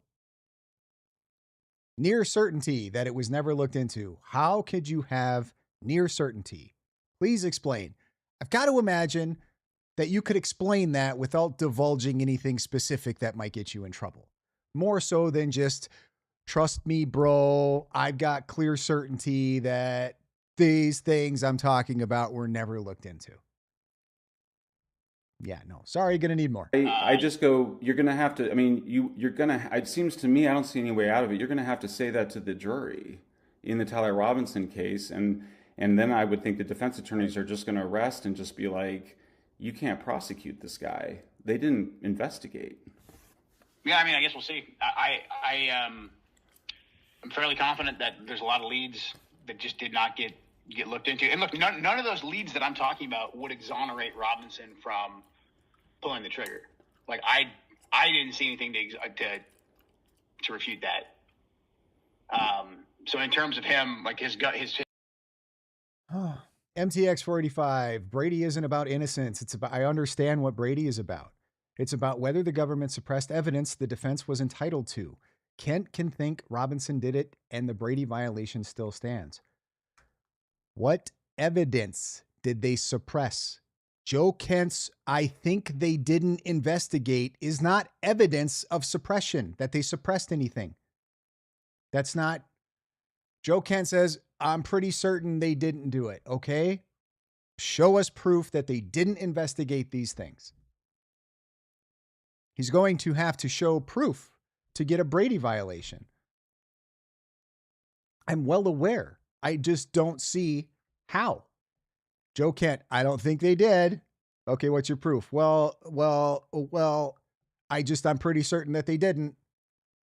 That's not going to be, I can't imagine a judge anywhere would be like, oh, Brady violation. Like, no, I just don't see it. His prints being on the gun, if that gun fired the bullet that killed Charlie, like, I think he's screwed. Now, is the defense going to come in and say, like, no, he's a patsy? We have reason to believe there was a larger conspiracy. And here's Kent. Tell us what you know. I don't think what I'm going to say is going to knock the defense's socks off or the jury's. So I am. Cloudy PDX, I just don't get why, if he truly believes they got the right guy, he's coming out and saying all this stuff that's just muddying the waters. Is it muddying the waters, though? Explain to me how you think it's muddying the waters. If he's saying the case against Tyler Robinson appears to be a slam dunk case, this is just what he's saying. I have knowledge of other leads that I think are pretty important to investigate, and they were never investigated. How is that muddying the water? Let's say you, and we have to operate like I'm trying to be objective, okay? I'm not trying to look at this one way or the other. I'm just taking Joe Kent at his word, okay? So just basing it off of that perspective, let's say that it was you. You were in Joe Kent's shoes, and you saw certain leads that were interesting enough to think that they should be investigated and that they weren't being investigated. What would that make you think? I don't know how he's muddying the waters by saying kind of the same shit that people like me, Jay Witt, like all of us guys have been saying. Is yeah, we think Tyler Robinson did it, but the fact that those tweets came out and it looked like there might have been some people that had foreknowledge, though I'm not convinced either way that they did, and I've given reasons why. I don't necessarily think those tweets mean anything, but they should still be investigated, right? So if that's what he's saying, that those things were not really investigated, why? What? I mean, we would want, like, I don't get it. I don't understand how that's muddying the waters. Confident in what I know and what I'm saying. And if I end up having to go play that role, then, I'll do it. It's not something I'm seeking. Like, I'm not volunteering to go talk to the whatever. Because I don't see any way around it. I mean, there's a Tom O'Neill book that came out about MK Ultra and the CIA. Casting doubt on what? If that's the case, then we've all been casting doubt this entire time. What is he casting doubt on? That there may be more people involved, not just Tyler Robinson? I don't understand how that would affect the Tyler Robinson trial. They have all of this incredible evidence, which it looks like they do, against Tyler Robinson being the guy on top of that roof who took that shot, unalive Charlie, who then ran off the roof and did everything we know was done. I don't understand how that affects that part.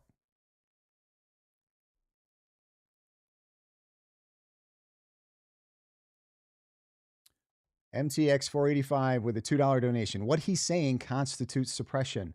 He would have to prove that. He would have to show evidence that it was suppressed.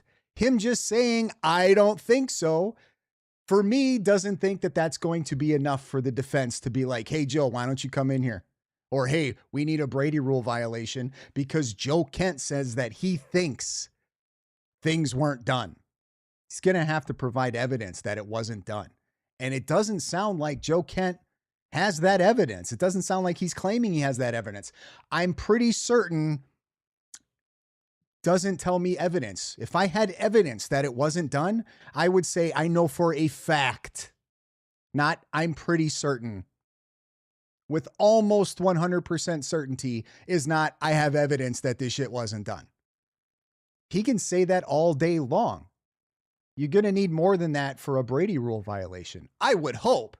Otherwise, that sounds like a pretty big flaw in the justice system. If somebody can just come out and be like, they didn't do what they said they did. Oh, okay, because this guy said it, then it must be true. My program of mind control in the 50s and 60s. I think it went for a while until maybe. Thank you for the super chat, by the way. Again, I just want to, guys, we're having a discussion. I'm pretty passionate about it. Okay. I don't want anybody to take offense or feel like you're being attacked. It's not what I'm doing. All right. If you want to call me names, that's okay. Totally okay, guys. If you want to yell at me in the chat, it's okay. I'm not going to take offense. Mods, don't block people. This is a pretty heavy discussion. All right. Don't block anybody. Because some things, people are going to have feelings. It's totally cool, guys. Like, try to not swear too much, because I don't know how YouTube is with the chat and everything. You know what I mean? But, like, let her rip. I'm totally cool having a discussion back and forth. Until they shut it down. Chaos? Yeah. And so there's an argument. There's basically an argument, and I'm not endorsing it. I'm not debunking it either. I don't know. But there's an argument that both Sirhan and Charles Manson were and their people were sort of programmed by MTX 485. The evidence is he could investigate further. That's not evidence that it wasn't investigated at all, though. That's the problem. That's I don't think it was done. The intelligence community to commit assassinations. The defense attorneys, it seems to me, could say that here we have the country's top counterterrorism official saying that there was a cover-up and essentially a conspiracy by the FBI to not investigate this assassination. We have a history of the intelligence community engaging in this kind of potential programming. At least there's some evidence that it is. You can't convict Robinson. I mean, I don't know how a jury could convict. I mean, I'm just gonna say that I don't know how the defense attorney could not make this argument. And it seems to me, if I'm on the jury, I'm going, what the fuck? Like, I don't know how. I mean, if you're saying that the implication is that Tyler Robinson is potentially a victim of some foreign nexus intelligence community and could be programmed or a puppet or a patsy. I don't know, but it seems to me that you're. I don't know if Joe Ken is making that claim. I feel like Schellenberger is putting words in his mouth. Testimony, will be incredibly important to the Robinson defense. Yeah, I mean, then honestly, so be it if it gets us to the truth. And look, I mean, I've read what you've read, and I've seen how the FBI rolls from the inside. So, yeah, and the intelligence community, obviously. So, I don't want to speculate on like the MK Ultra angle, because I truly don't know. Like I said, I did not once we assessed that Robinson was an American. Just to clarify, guys, you can go ahead and block Alex. Fuck you, Alex. I didn't spend a lot of time on Robinson. Obviously, we were interested in who he was like communicating with, talking with, associating with. But I'm not the expert to call for the MK Ultra aspect. No, I know you. Of course, not you. But I'm just saying, like, in other words, if I'm the defense attorneys, I'm like, this changes everything. We can now kind of go and say you can't convict somebody, without knowing, without having done a proper investigation. We have the top counterterrorism official in the United States saying that there wasn't a proper investigation. I mean, like I said, man, I want the truth. That the FBI and the experts that locking people up say that it's enough, they've got their guy, then so be it. Yeah. I guess the question is sort of how does the public make sense? I mean, we're doing, sort of imagine this from the point of view of the public. How do we make sense of it? Because you kind of are saying, I'm assuming because you talk to people or you have other information that the FBI didn't properly investigate this. And you're saying then, you'd hope to have an investigation, but I'm like, it seems like we need now a lot. You need a congressional investigation. You need an Office of Inspector General investigation. This is incredibly serious allegations. It is, and I hope we get all of it. I mean, look, I think the FBI properly investigated, were Robinson's prints on the gun. And did he turn himself in? I think that part was properly investigated, but the rest of the big picture stuff, no. It just wasn't done, and so again, but is there? But we don't. But just to be clear, we don't have any. Sydney Freedom, I was going to ask if you'd come on my show and talk about this stuff tonight, but I didn't want to throw out a last minute request. Looking forward to your opinion, bro. You should have. I'm always down for last minute requests. When are you going? What time are you going live? Evidence that Tyler Robinson had any accomplices, right? Or is there evidence that he had accomplices? Can you speak to that? There's not. From my vantage point, there's not either. From my. Jared, I already went live. Oh, well, all right. I mean, I was having mic issues early on. If it was right away, I'd have just cut the live stream and said I'm going over to your show, but all good. Vantage point. Okay, you're not alleging that there's any evidence of accomplices. I'm not. I'm just going to say that what I've always said from my vantage point as the NCTC director, we did not get the opportunity to fully run down every foreign lead, every potential foreign tie. I'll just say that. I guess So I'm not alleging that there's any accomplices. I'm just saying that there were leads that I don't think were investigated, and I'm pretty certain that they weren't investigated. Why didn't this guy, like, as a journalist, you understand that Joe Kent is already, like, kind of basically saying, like, there's certain things that I can't get into, right? That's his argument. There's certain things that I can't get into. Okay. I'm pretty sure as a journalist, you should be able to pose this question to Joe Kent. You're saying that these things didn't happen. Could you prove that these things didn't happen to a court of law? Could you prove what you are saying? I'm not asking you to prove that now. I'm not asking you to give me your proof. I just want to ask you, could you prove your claims? Why is he not asking him that? Did he ask it and I missed it? I don't think I missed it. But how is a journalist not asking him that question? this is just, I mean, honestly, it's just hard to, I'm having a hard time parsing it because on the one hand, I go, it seems like a really, really, really serious allegation of potential criminal activity, of a cover up.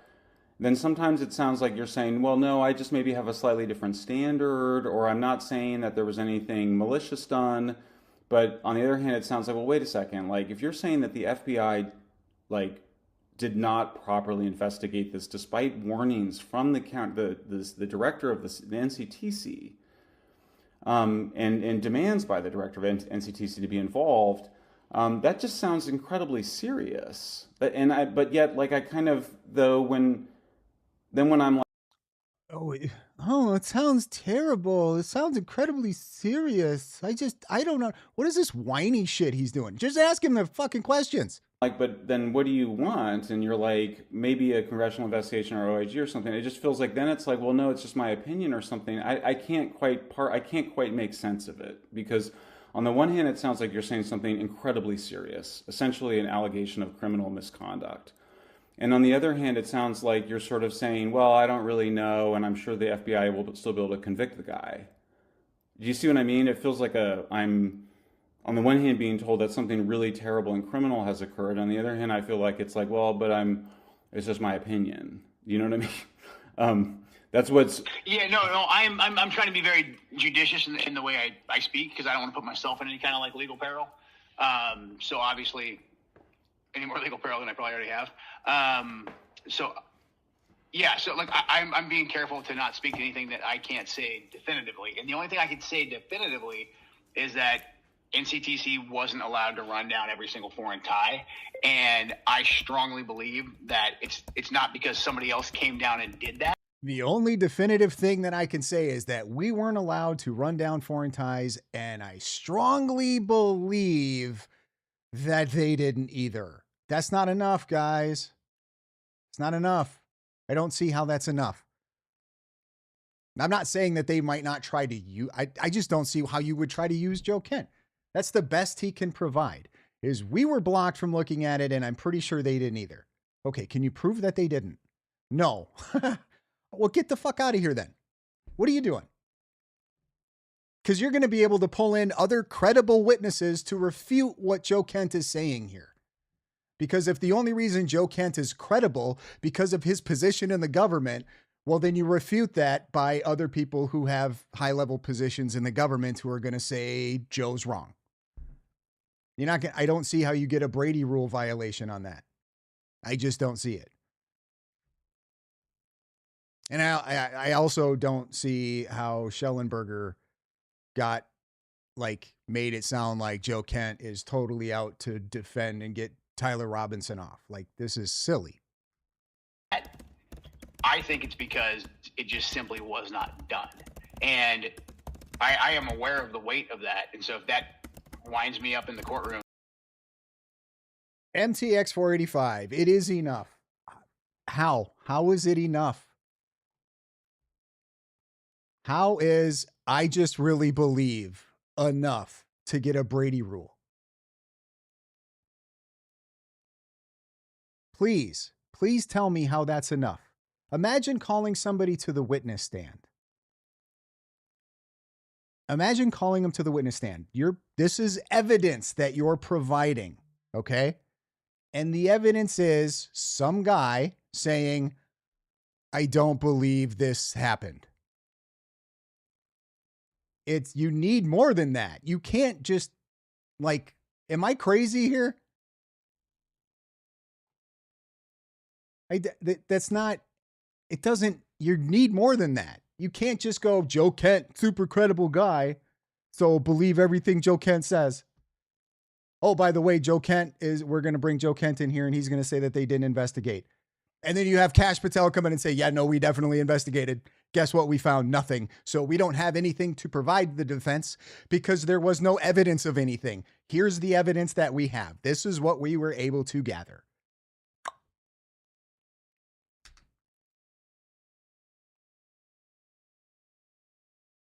It is. Then the burden shifts to the government to show they turned over everything they were supposed to. No shit. No shit. How is Joe Kent going to prove that they didn't?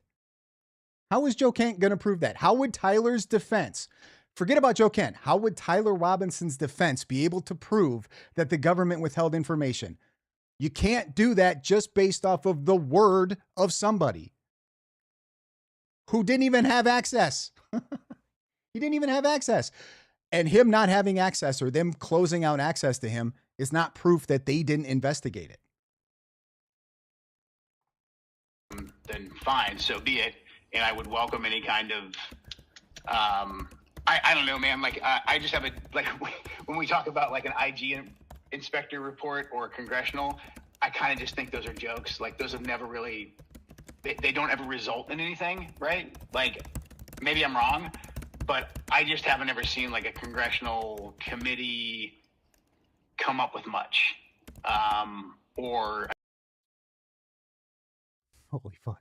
MCX 485. It's not for Joe Kent to prove. I understand it's not for Joe Kent to prove. You're not listening. The government, Joe Kent makes a claim. They didn't do this thing. The government, okay? He's not part of the government anymore. Was, not anymore. The government says, Joe Kent's wrong. Yes, we did. We found no evidence. So it's current administration's word against Joe Kent's. Like it's like proving a negative. Like, yeah, no, we definitely investigated. Here's what we investigated. We found no evidence. I don't understand. Maybe I'm just not getting it, which is totally possible. I'm pretty stupid. All right. Maybe I'm just not getting it. An IG report come up with much. So maybe, I frankly have more faith in like investigative journalists digging up something closer to the truth than those vehicles. Yeah. I mean, I guess I think it's an extremely serious allegation. So, I mean, even if you're saying simply was not done, I mean, you're sort of, it sounds like, I don't know what the right legal accusation is, but it's, criminal negligence or something. I mean, if FBI is not, I mean, we're talking about one of the most significant political assassinations in American history. And 100%. And you're saying it wasn't properly investigated. And you're like the most high-ranking counterterror. You're like the highest-ranking counterterrorism intelligence official in the country. It seems like walls should fall and like there should be riots or something because we've got an intelligence community out of control. But yet, on the other hand, then you're sort of seem kind of nonchalant or lackadaisical about like the potential implications of it, because it seems like the potential implications is that like we might be sentencing an innocent person, they might be prosecuting an innocent person. What is this reporter talking about? How is what anything Joe Kent said implicating Tyler Robinson being innocent? What the fuck is he talking about? He's completely misrepresenting Joe's words. Joe did not say that.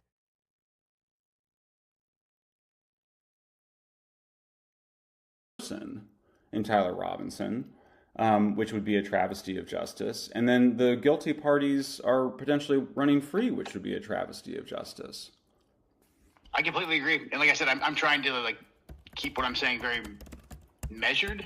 And so maybe I'm coming across as being like nonchalant, lackadaisical. I honestly too, like, I agree with everything you just said.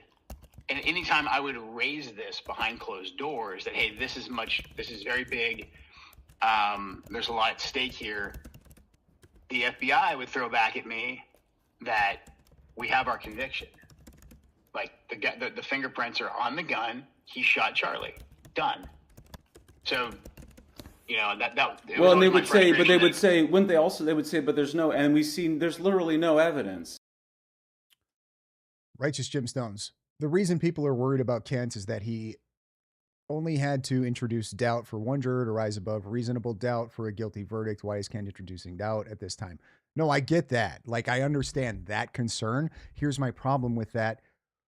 Is somebody publicly right now not aware of what's going on? And because Joe Kent comes out and says something on Tucker Carlson, on Megyn Kelly, like, I feel like if you're listening to Tucker Carlson, if you're listening to Megyn Kelly, if you're listening to Sean Ryan, you're probably kind of aware of what's going on. You know what I mean? So like the sowing doubt, that shit has already been out there since Candace started running with these kooky conspiracies. I just don't see a Joe Kent adding any more. And there's no doubt, like, he's not giving doubt that Robinson did it. The doubt that he would be implicating is whether or not there were more people involved. I don't see how that means you would not convict Tyler Robinson, especially when he's saying in his own words that Tyler Robinson, no, it definitely looks like he's the one who did it. But the doubt, like, we've been worrying about this whole, like, doubt in jurors' minds the entire time. But here's also the problem with that is people like me and Gary and all of the guys that are like seemingly on this side of things have been saying we think there's more people involved. So we're creating doubt then too. So everybody's just out here creating doubt and we're all going to be responsible for getting Tyler Robinson off. You see what I'm saying? That makes sense. I'm not coming at you or anything, Righteous Gemstones. I'm fired up, guys. That's all. At all. Like, we've gone through all of Tyler Robinson's social media. We've gone through all of his communications in his phone. We've interviewed his family. We've interviewed his friends. You know, and there's literally nothing that's come up showing a foreign nexus. Yeah, and I had plenty of examples of things that needed to be ran down and investigated that just simply were not. Like what? Well, this is where I'd have to go off the record with you. Okay, that's fine. Holy crap. Nikki for Freedom, you're not Joe Kent. I'm aware that my reach isn't Joe Kent's. All I'm saying is that everybody is saying this. Everybody has been saying this. Joe Kent is not bringing anything new to this argument. Nothing new. Nothing. The only new thing he's really bringing is that he doesn't believe certain things were investigated. Everybody is wondering, are these things being investigated or not? We've all talked about that. I hope they are. I hope this suspicious looking tweets over here that maybe somebody had foreknowledge. I hope those people are being investigated. Joe Kent is not saying Tyler Robinson's innocent. Joe Kent is not saying that there's evidence that may prove Tyler Robinson wasn't involved. Like, I understand that I'm not, you know what I mean? I'm not Joe Kent. I'm aware of that. But this has been the narrative since this thing started. So the doubt, if that is creating doubt, then we are all responsible for creating doubt against Tyler Robinson. Make sense? That makes sense? TX Motherbird 63. Hey. Okay, we are off the record now for a few minutes and then we go back on. Can we go back on the record because you've said some of those things on the record before?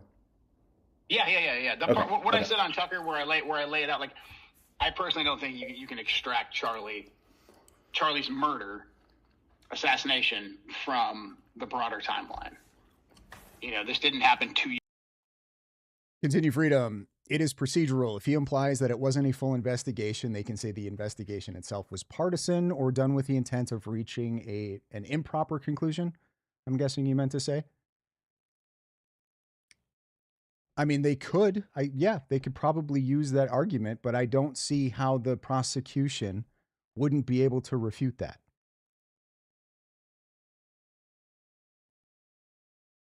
And let's say like they just use that argument. Well, now they want to pull Joe Kenton to testify. Well, he's going to have to face cross-examination. And what would be one of the main questions they pose to Joe Kent? You've said this many times publicly. You believe Tyler Robinson is the one who pulled the trigger.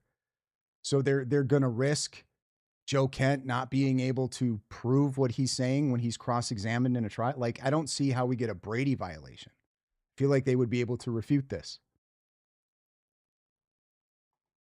Years ago, this happened in between Midnight Hammer and this sprint to war with Iran, driven by the Israelis, according to Secretary Rubio and the president.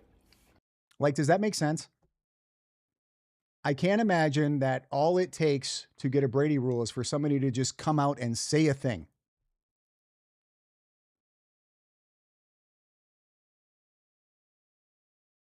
It just seems like the challenge for people like me is that it just seems... Because if that's the case, if that's all it takes, like, we should probably fix that. That seems incredibly stupid.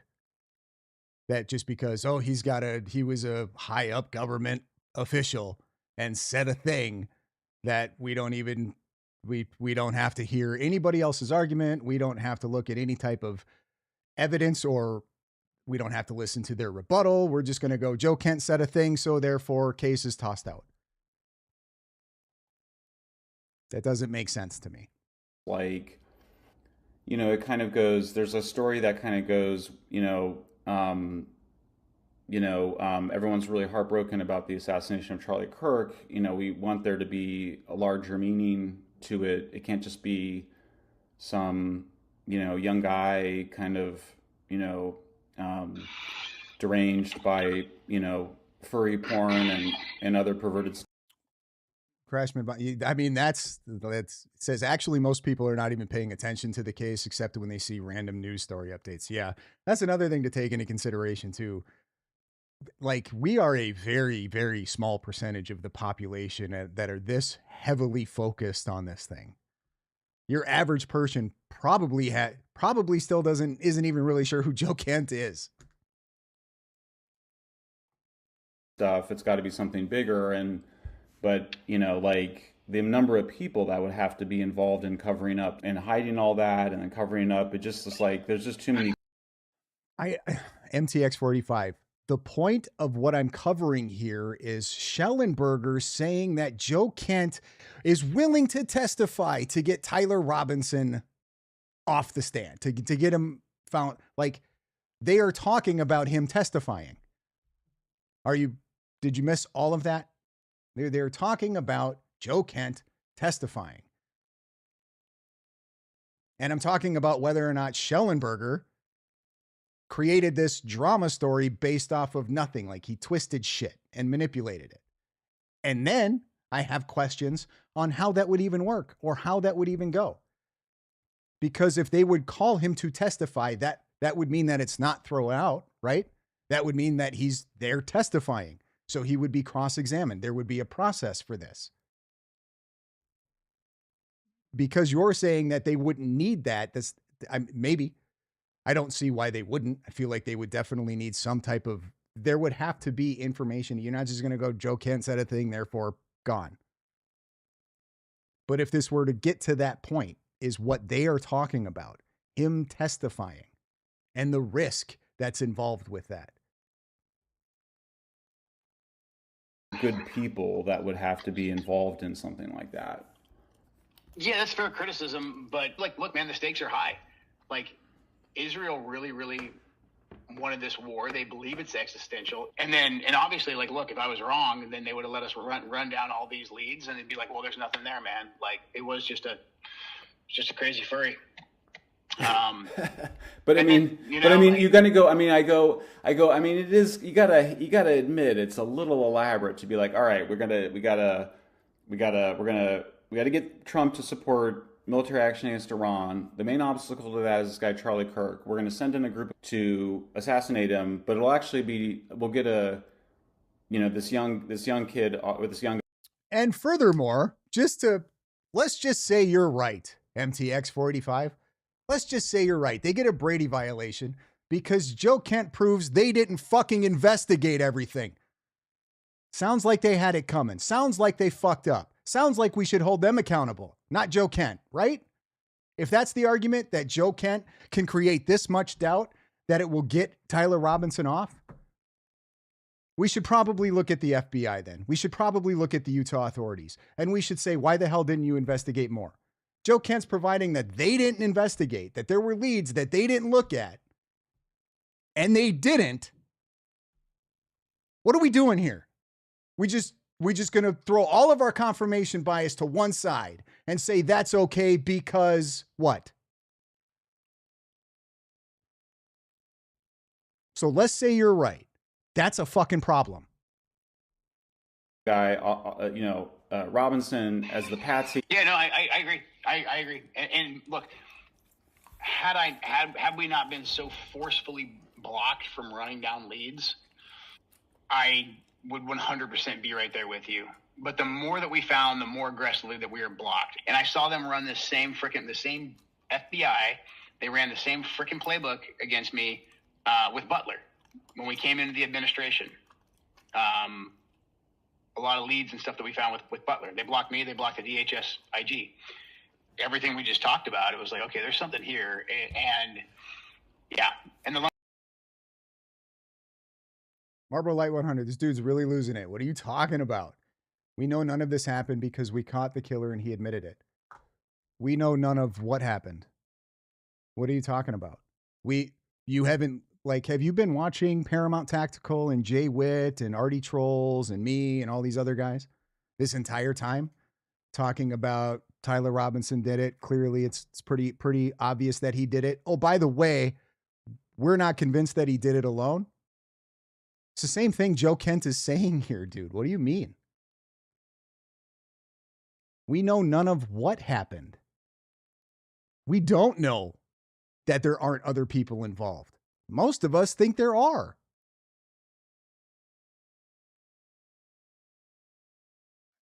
I'm not sure what you're talking about. The gunman part always kind of struck me as a bit odd, especially after Butler. Like some of these shots, I've been in combat and I've done a lot of shooting. The shot that Robinson took too, if that was indeed how he died, if that's indeed how Charlie was killed, I don't think it's an easy shot. And Robinson, I know there's videos of him messing around with guns and whatnot, but he didn't seem very familiar with that gun from the stuff that That would explain why the shot went to the neck. Can't imagine Robinson was aiming for the neck. I just can't. All right. Doesn't make any sense that's a pretty small target to be aiming for. Generally, if you're going to aim, you aim for a bigger target. Generally, chest area, right? Maybe head if you're an asshole, I guess. But so the point that Joe Kent here is making is, well, it's a tough shot and yada, yada. Yeah, that would explain why it was not a very good shot. I mean, he got kind of lucky, right? Read that the FBI still has kind of under lock and key.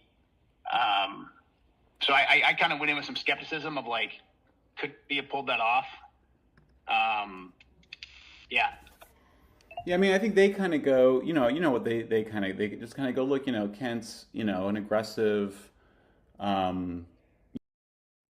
Ex-favorite daughter, Robinson's cell phone and computer data will reveal a lot about if others were involved. I agree.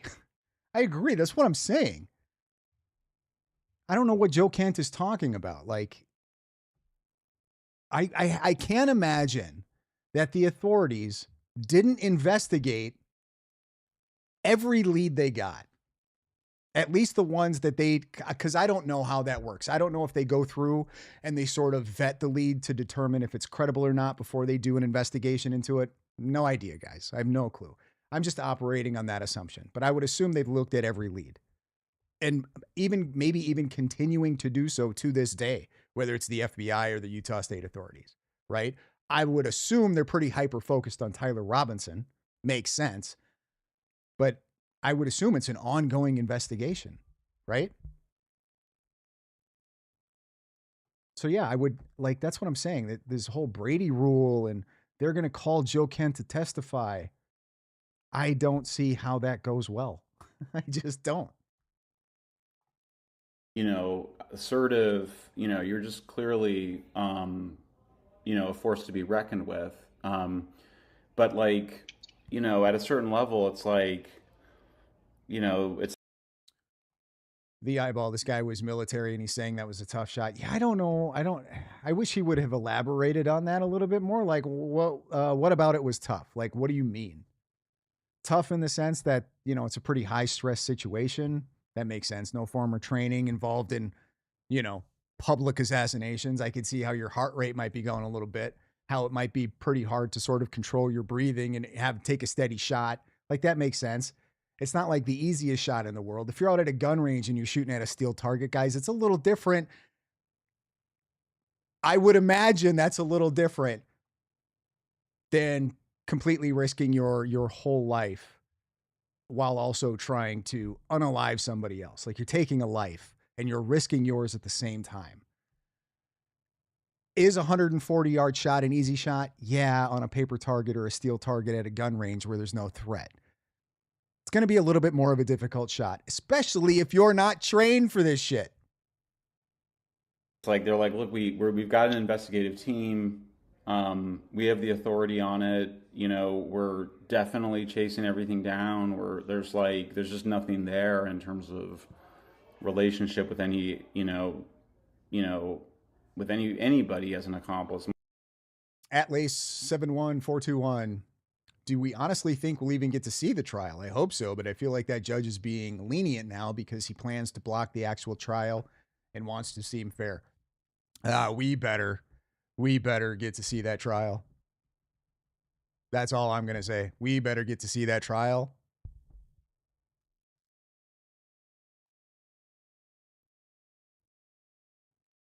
Marlboro Light 100. And yes, Bronson, to answer your question, I've been following this and sounding the alarm in the comments since Candace fake cried the week of his murder. You've been sounding mighty jaded lately. Jaded in what way? Because I'm trying to be as objective as possible. Maybe you can explain to me why being objective is a bad thing, and then I'll tell you why being biased is not good.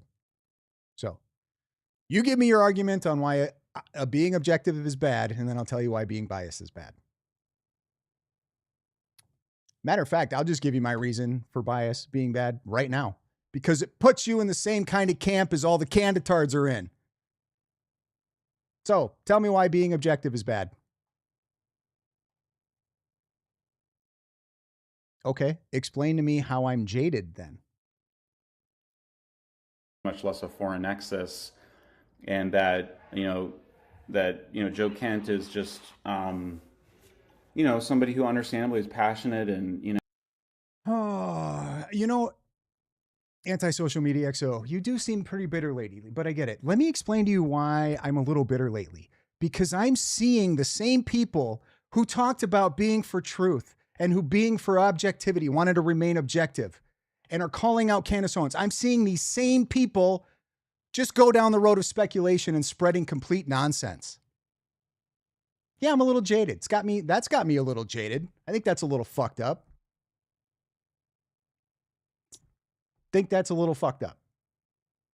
They're just totally going down and spinning and twisting things instead of just looking at what they are for what they are and trying to remain objective.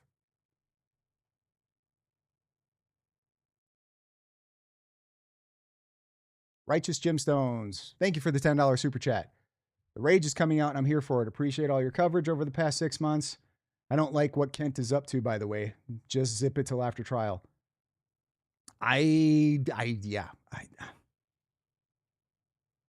If Joe Kent is telling the truth, I find a very difficult argument to not support what he's doing.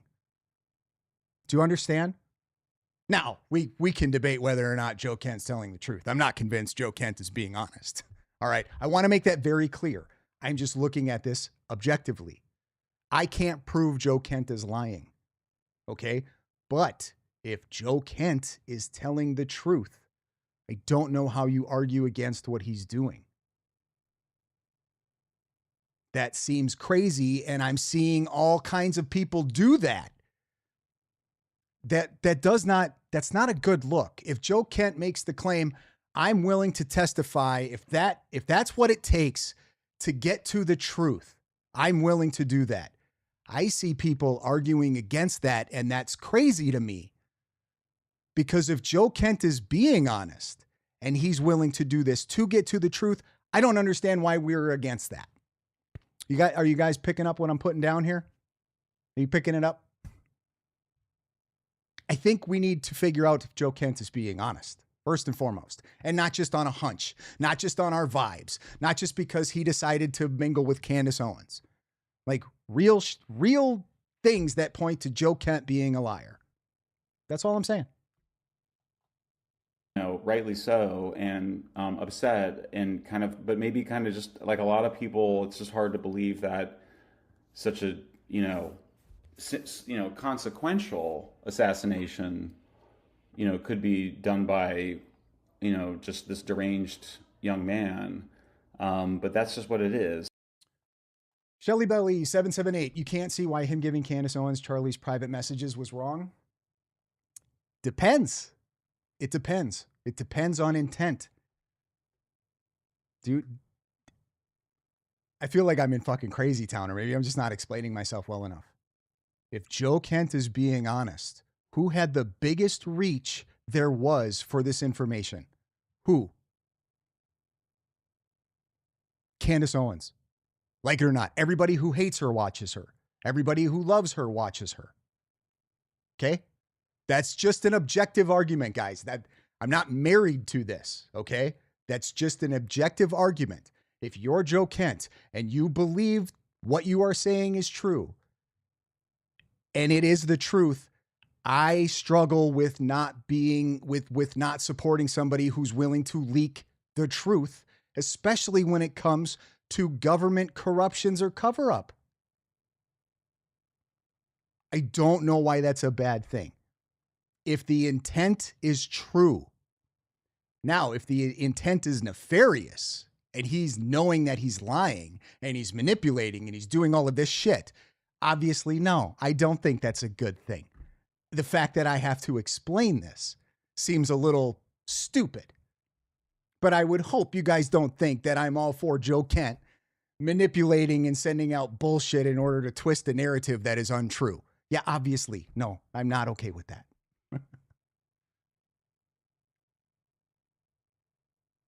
Shit, did I miss a super chat? On my little rant? Nope, I got him. Okay. And and by going around and engaging in all the speculation, it actually just ends up undermining the case to prosecute him. Yeah, no, I understand that criticism. I strongly believe that we just didn't finish the actual investigation. I mean, that's where my head's at. And with Crooks, the explanation, you may know is sort of like, look, it's like we don't really. Jack Craig, if a person will leak, they'll also lie. Maybe. I feel like leaking is kind of the opposite of lying most of the time, no? If you're leaking information that the government wants to hide, I feel like that's truth, not lies. But I get what you're saying, right? And I'm willing to take the risk. Like intent makes all the difference for me. What you're leaking, who you're leaking it to, and why you're leaking it. They're not just going to be like all leakers bad, guys. I'm not a government cuck. I'm not going to be like, no, all of the secrets need to stay in the government. I don't like that. I feel like that's the reason we are where the fuck we are now. Can't trust any of these bastards. Government, I mean. And media. Holy crap. Jack Craig, there's a process for whistleblowers and he knows that process. I understand that he's aware of the process for whistleblowers. We're also operating on the assumption here that he is most definitely the leaker, and that has not been completely confirmed yet. So remaining objective, somebody leaked, he's denying it.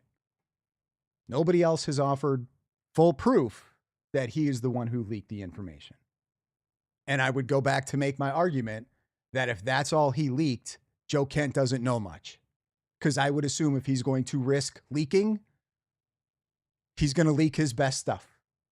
And if that's all he's got, I don't see a Brady rule. I don't see a testifying in court. I don't see any of that shit happening. That's the best he's got.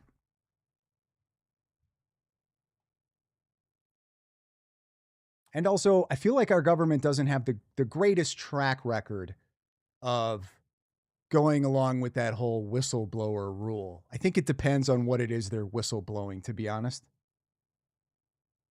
I want to give a lot of details on these shooters because it really is an encouragement, sadly, that, other shooters.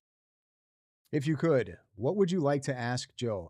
I went over this earlier in the video. I would ask Joe a lot. I would ask him a lot, and I would probably ask him the same thing in a few different ways to see if his answers slip up at all. Made my point earlier, you might not have been here. I want somebody to interview Joe in an interrogation fashion. I don't want somebody to interview him in a combative way like Mark Levine, or Mark Levin, however you say his last name. That was terrible. I don't want somebody who obviously has bias towards Joe Kent to interview him. I don't feel like that does anything for us. I don't trust Tucker Carlson to challenge Joe Kent. I don't trust Megyn Kelly, Candace Owens, Sean Ryan. I don't trust any of these people to challenge Joe Kent. Okay. But I want somebody to challenge Joe. That's what I want. I don't know that I would be the one for that. I think I would probably fail at that pretty miserably, but there's got to be somebody out there who's good at this that would be willing to do it.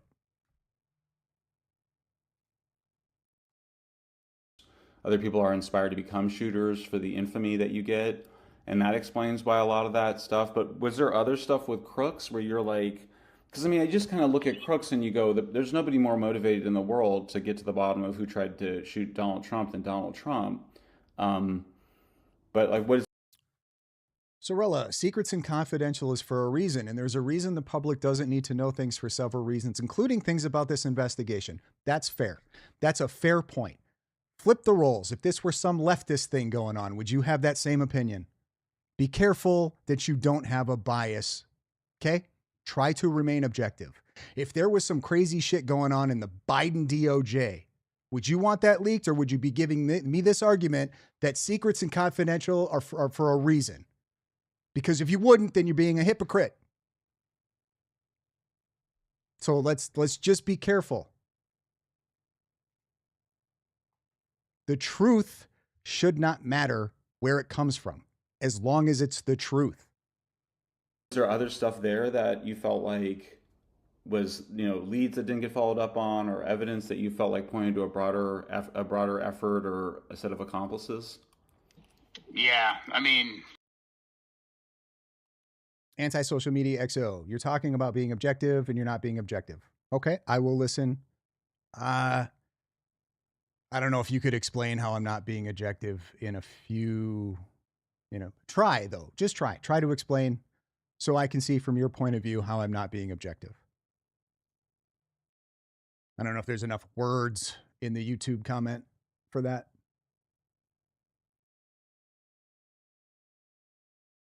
And this whole leaking thing, guys, people leak shit out of the government all the time. The problem is when it's classified information. Like I'm pretty sure they leak things all the time.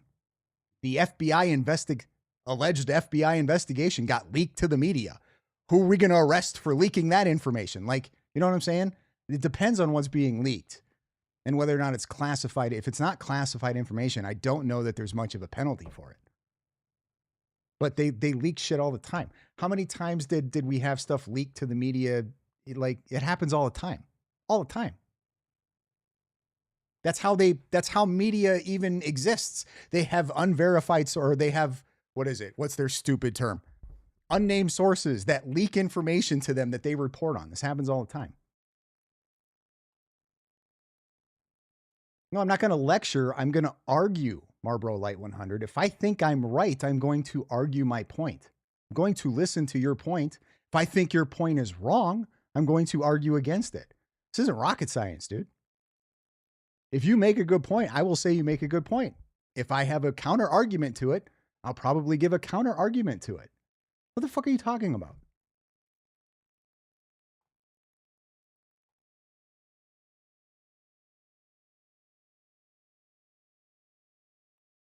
Bumps Johnson, Rage Bronson, the things leak all the time argument is weak. It's like, but everyone else was speeding argument. The issue is the blatant and reckless nature of Joe's actions and his capacity.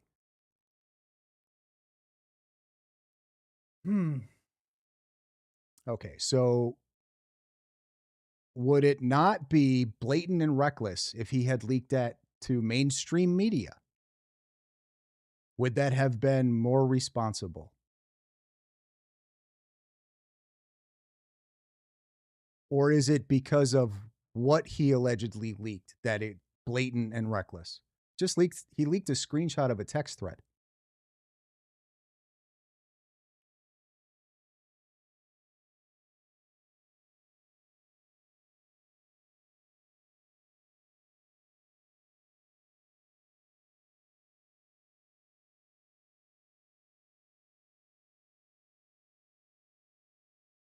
Bums Johnson, the fact that we can connect the dots from Colvette to Kent is a bit astonishing. Yeah, I can make the same argument that people on the Canditard sides think that they can connect the dots to a lot of things. We can connect it. We can make the assumption. Guys, I'm not operating on I think Joe Kent's the leaker, all right? However, that has not been proven.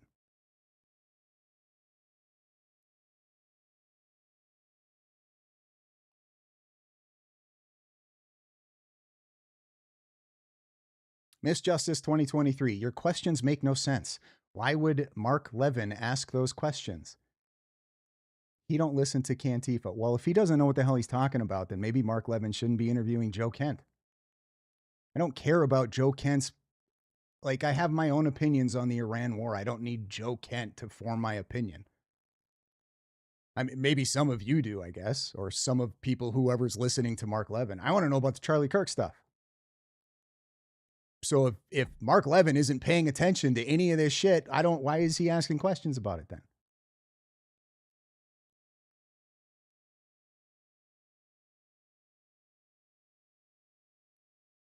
If you don't have an argument for anything, Marlboro Light 100, what are you doing?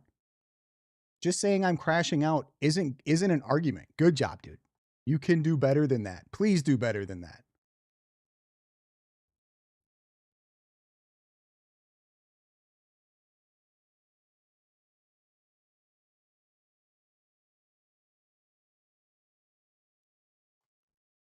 Bumps Johnson, it's not an assumption that Colvette gave the text to Kent and that Kent twice asked he release them publicly. That's a fact on the record right now. It's a fact on the record that, yes, Joe Kent, from the sounds of it, pressured Colvette to go public with him, and Colvette denied doing it. Said, no, I'm not going to do that. And then Candace got him. You can make yes, it's a really good argument to say that Joe Kent leaked it to Candace Owens. Candace Owens' reaction to all of this is a pretty good argument that Joe Kent leaked it to Candace Owens. Joe Kent denies it, and nobody has proven it to be the case. Are you not listening? If we're just going to operate on really strong assumptions, then you might as well join the Candace crowd. I don't understand what you guys are not getting about that. I mean, you can go listen to people who will just say all the things you want to hear, right? And confirm your bias. I like evidence, guys. I really, really like evidence. I like things to be proven. It's just me. And that's okay if you disagree with that. That's fine.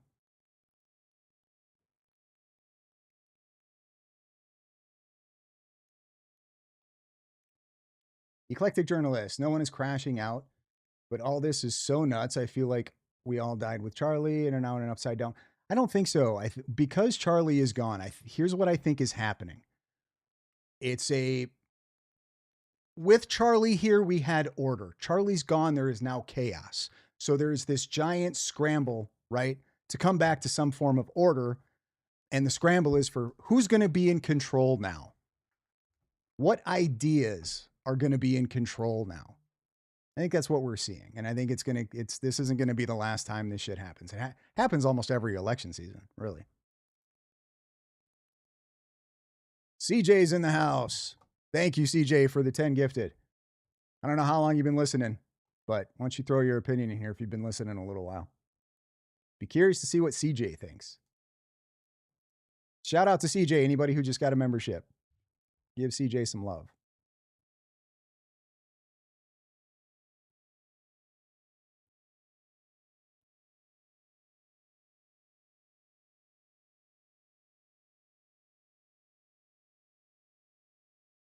Marlboro Light 100. My bad, dude, if I missed a bunch of your comments. I try to get them. Since you missed my 1,000,000 other comments, you are entertaining theories that are so thoroughly debunked simply to be objective. What theory has been debunked that I'm entertaining?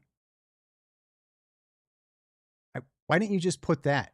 Like what the theory was that has already been debunked that I'm entertaining. Why don't you just say that instead of saying they have been debunked? Just tell me which ones you're talking about.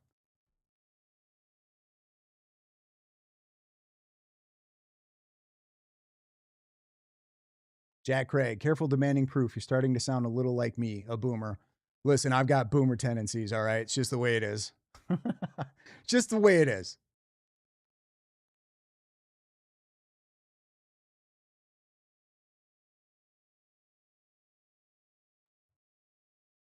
Okay, this is pretty much done. Yeah, okay.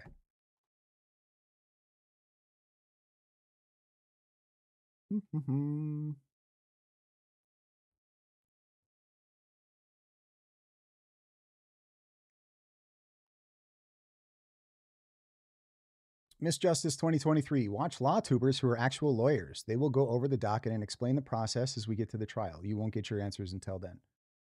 I don't know if that was directed at me or somebody else in the chat, but I'm not sure what you're talking about. By the way, as far as like law tubers go, Good Logic tends to agree with my take. Not sure if you guys are aware of who Good Logic is, but did I not share it? I could have swore I shared that.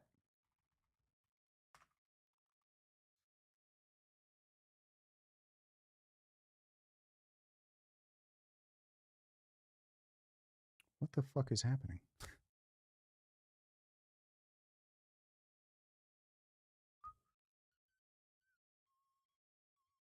Okay. Here is Good Logic's take.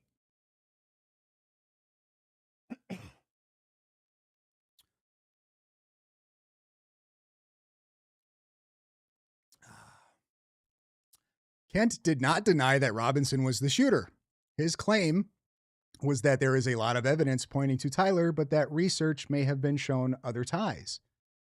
The hearing in May will do nothing to affect Kent's credibility. The prosecution will point at Robinson and lay out the evidence against him.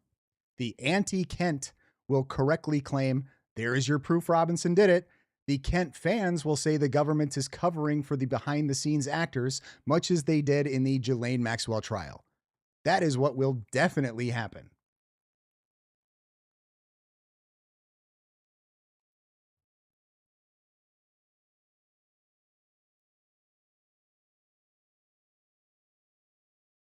Anti-social media XO. How is it being objective, taking one person's opinion and then saying that is the universal truth? Are you talking to me? Who am I saying is their opinion is the universal truth?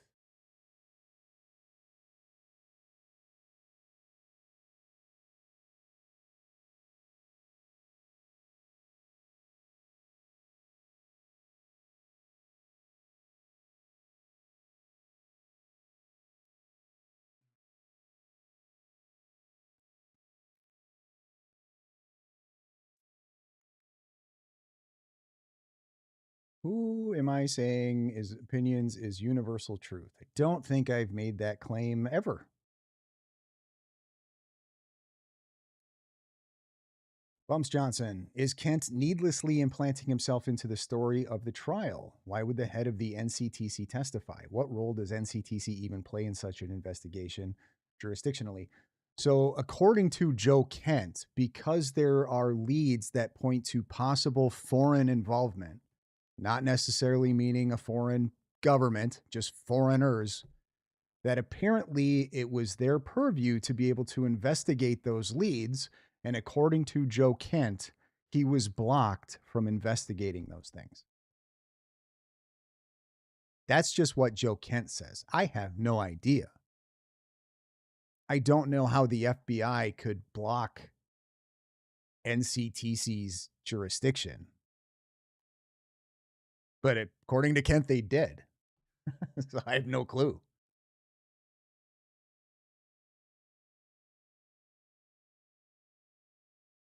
Marlboro Light 100, and Bronson will be right in the middle lecturing everyone. God, did you miss something? Did I miss something you posted again, Marlboro? Anyway, lecturing everyone about how righteous and virtue it is to not assume a scumbag is a scumbag. You're putting words in my mouth, dude. I didn't say don't assume that Joe Kent is a scumbag. I'm saying I'm going to view this objectively. That's it. Going to listen to Joe Kent, and I'm going to assume what he's saying is the truth. And then I'm going to try to understand where I sit. Do I think if Joe Kent is being honest, is what he's doing the correct thing to do? Would I do the same thing? Do you guys think what he's doing is good if he's being honest? That is being objective. I don't understand. I'm not saying believe Joe Kent. I'm not saying Joe Kent is telling the truth. I'm looking at it from a perspective of Joe Kent being truthful. Because if I look at it from the other perspective of Joe Kent is lying, well, Joe Kent's a piece of shit. Like it's no, I don't have to go into a long fucking informal tirade about that. Piece of shit.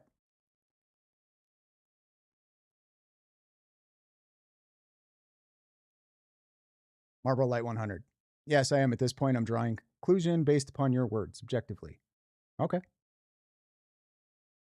And you're wrong, but that's okay.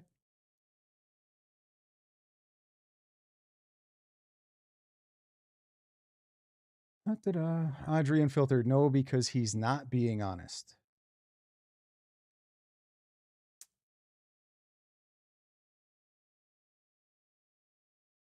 Maybe I missed something. Do we have irrefutable proof that Joe Kent has told a lie?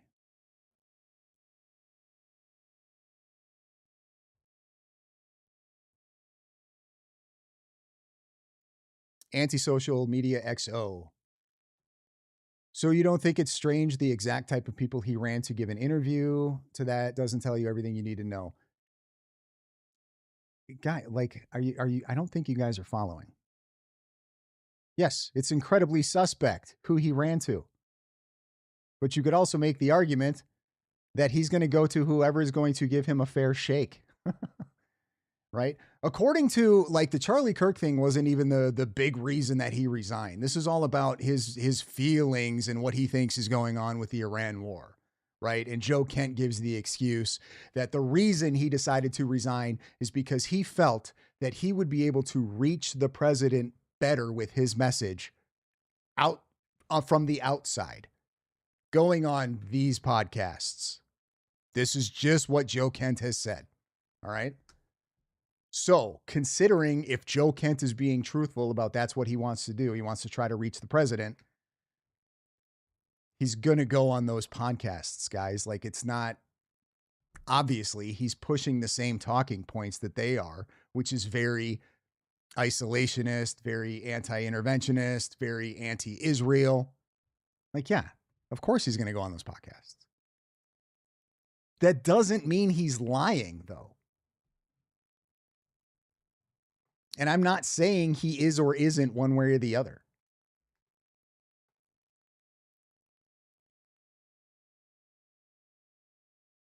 Gerald Bonachita. And he did.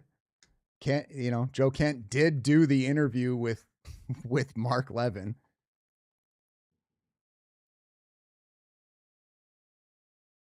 I don't understand why. I mean, maybe Maybe I understand because of Mark Levin being so pro-Israel, I guess. But like, I feel like there's other people he could have done an interview with that would have been a better interview, that would have challenged him better instead of just being combative right out the gate. Oops, wrong one. Bronson needs a Tim Pool-sized beanie for his newfound fence sitting. I'm not giving this dude the benefit of the doubt. I'll be correct in the end. When that happens, I'll be here. You're being retarded, dude. You're being retarded. You're arguing against me on something I pretty much agree with you with. However, I'm not willing to go out and say things without fucking proof, dude. My bad. Feel like I've been saying that the whole time I've been covering this shit. Where's your proof, Candace? Show us the receipts, Candace. Show me your fucking receipts, Marlboro Light 100. Where are the receipts at, dog? Where's your receipts? It's my vibes, bro. It just doesn't seem right. You get it? That's the same shit we've been listening to Candace do for months. Got my vibes. I don't like Joe Kent because he's saying the things I don't want to hear. Okay, where's your proof he's lying? Show me the proof. Give me the proof. My vibes tell me he's lying. I just don't want to do that. That's all I'm saying. I don't want to do that, and I don't want to see people fall into that trap of doing that. Because if it ends up being that he's not, we look pretty bad then, don't we? Really hard to win any type of argument when you screw yourself over like that.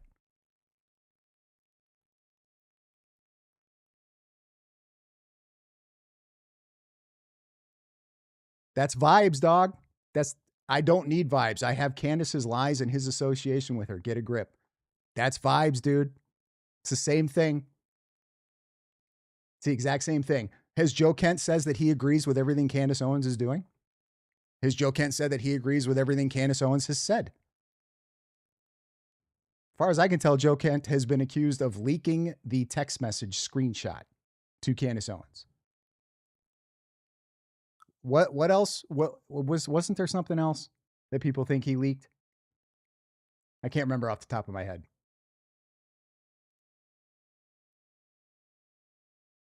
Where is Joe's receipts? He's telling the truth. As far as I can tell, he doesn't have any. I can't prove he's lying, and I can't prove that he's telling the truth, but I'm going to look at it from both sides. I feel like that's how you would do that. What if he's telling the truth? That's a big fucking problem. If Joe Kent is telling the truth and they didn't investigate this, that's a problem. If Joe Kent is lying, that's a problem. He's a piece of shit. This isn't that hard, guys. And this whole thing started with trying to figure out if Schellenberger was misrepresenting Joe Kent's words in order to sell a subscription to his Twitter, which is kind of what it looks like. He failed to include quite a bit of information in the article that he put out and in the interview he did with Colvette and Blake Neff.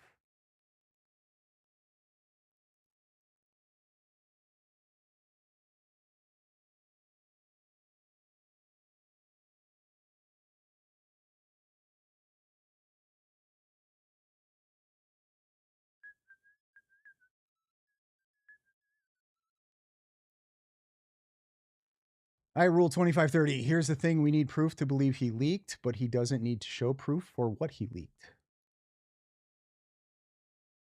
What? I feel like if he was trying to show proof for something he leaked, he would be admitting that he leaked something, and he's saying he didn't leak anything. I'm not sure what you mean.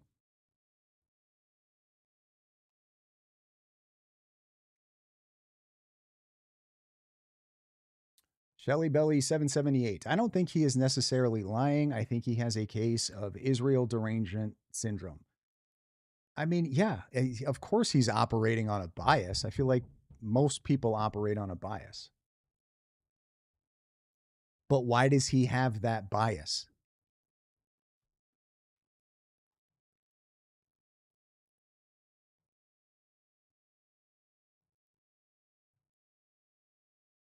So, okay, I'm confused. So now we're demanding solid evidence that he's telling the truth, but we're not demanding solid evidence that he's lying. I would like either of those things. Please, somebody go find it. Somebody get that for me.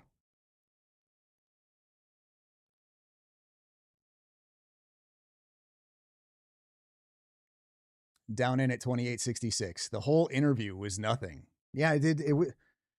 Joe Kent. Hey, so it doesn't look like they investigated some things, and I'm pretty sure. Okay. Do you think Tyler Robinson did it? Yeah, it looks like it's a pretty slam dunk case against Tyler Robinson. I feel like that's the fucking gist of that interview.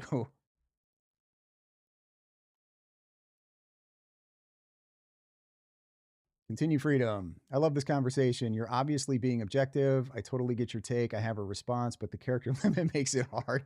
I think we need to do a stream on this. I am down. I am down. You just let me know the time and the place, and we can go through this because you have awesome takes.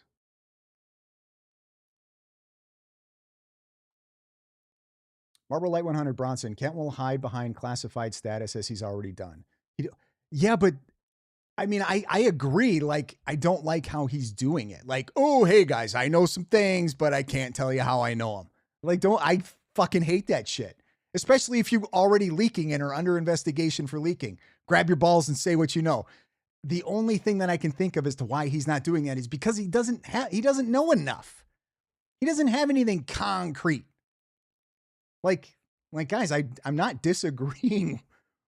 You're not listening, I don't think. He doesn't need to prove anything, just like Candace. You might care about being objective to the point of being obtuse. I don't.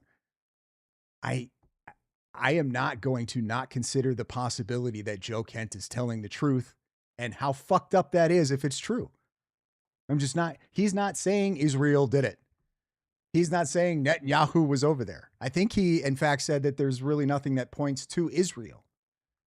He's just saying there's other leads that they did not investigate. And he, in the Megyn Kelly thing, he even brought up those specific tweets showing foreknowledge and said, as far as he knew, none of those have been investigated. Is he lying? Maybe. It's quite possible he's lying about that. I would wish somebody high up would refute it. As far as I can tell, nobody's done that yet. But if he's not lying about that, that's a fucking problem.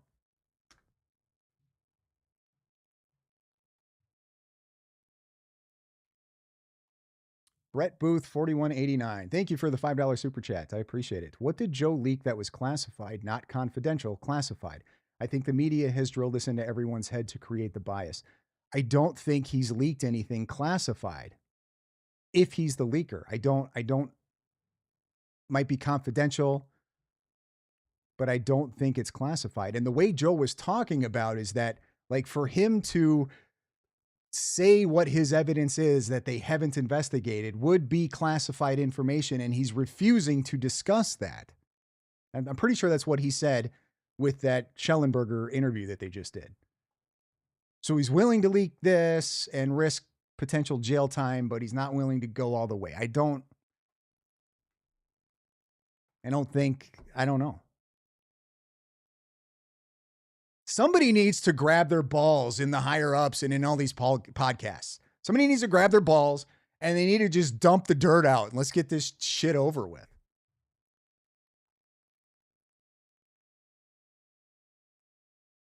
Audrey Unfiltered. I just don't think we need evidence to not believe claims that have no evidence. Yeah, I agree. I'm not believing his claims. I'm operating objectively on the thought process that what if he's telling the truth? The what if part. What if? Because he's either being honest or he's lying. As far as I can tell, we don't have any proof of either of those things.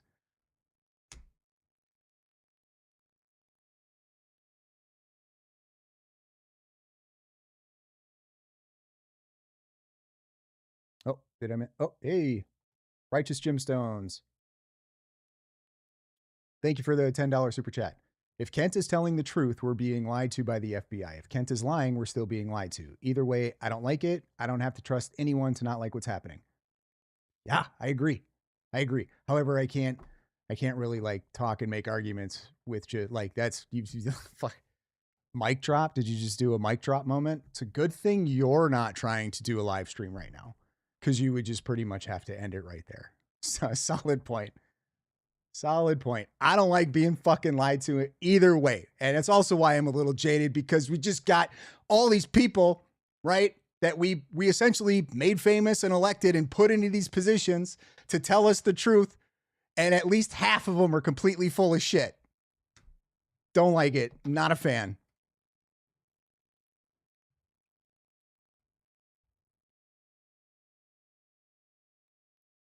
Audrey Unfiltered. Bronson, go back and read my super chat. I'd love to know your take on it.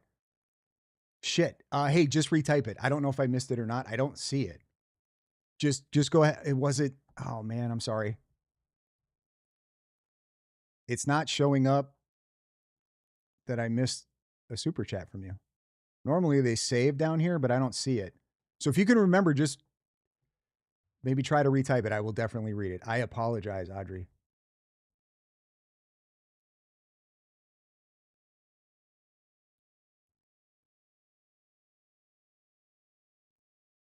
Ex-favorite daughter. Has to be said, or maybe it hasn't been.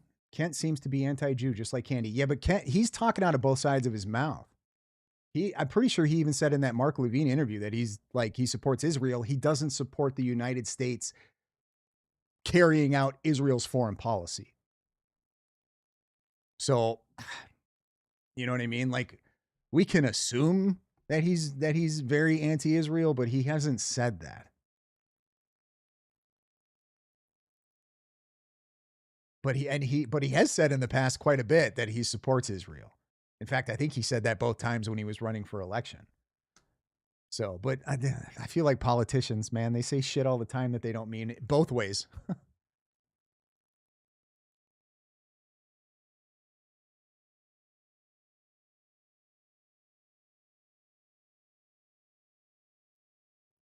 Ex-favorite daughter. Kent quit because he felt this was Israel's war, and now he thinks Israel killed Charlie. This is Candace.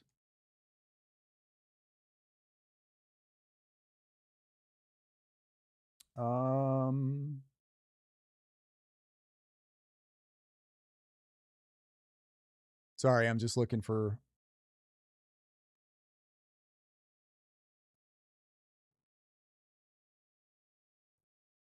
Just read Ben's DM after stream. Oh, Ben, you got it?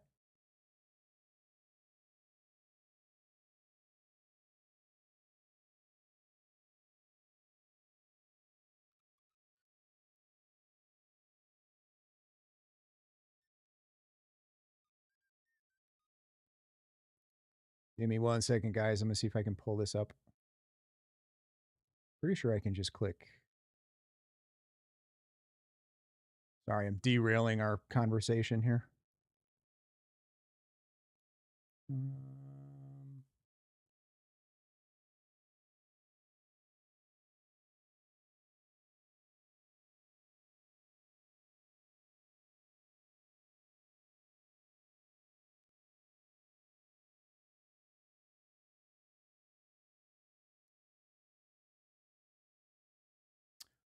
Okay. Audrey Unfiltered, is this the one you're talking about? Joe Kent is trying to secure his spots in the administration ran by whoever fake right people are going to run next election. That's it. None of them give a fuck about Charlie Kirk, only their future careers. Yeah, I don't disagree at all. And from the sounds of it, JD Vance is kind of the guy that they're going for. Yeah, I don't think you're wrong there at all. Of course, we're going to see all kinds of different posturing and whatnot going on. Joe Kent also said, what did he say? That he's interested in going back into national security. Like, could he just go and get a job back with the CIA? Is he throwing out his support for JD Vance because Republicans are going to lose the midterms and Democrats are going to basically impeach Donald Trump and get a conviction on Donald Trump, and then JD Vance now becomes the next president of the United States to finish out Donald Trump's term? And all of a sudden we see Joe Kent back in the administration. Like, I'm right there with you. That wouldn't surprise me at all. But I don't like that. That goes with the whole like mega replacement theory. Is JD Vance not mega? Like Charlie Kirk was, I mean, I don't know if he was like the one that got JD Vance to be the VP pick, but I think he was pretty influential when it came to that. So is Charlie Kirk wrong? I mean, these are some scenarios to definitely consider.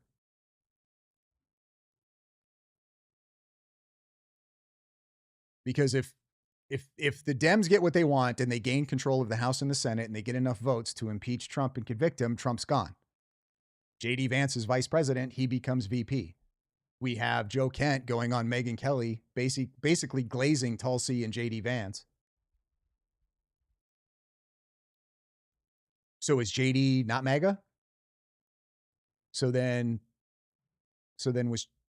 did Charlie just get it? Did Charlie just got a whole lot of things wrong? These are questions. These aren't implications.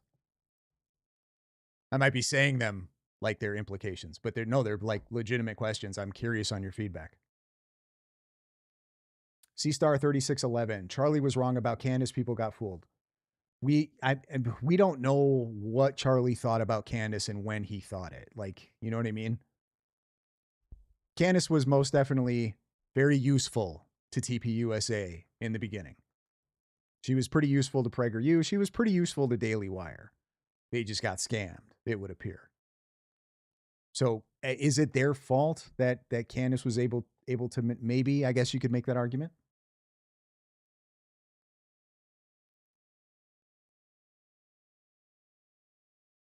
Gritsnitch, I don't trust Vance.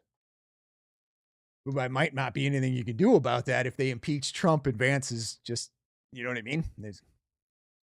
I don't know if I trust any of them, but if it's the choice between J.D. Vance or whoever the Democrats are running, guys, sorry, I'm going to vote for J.D. Vance.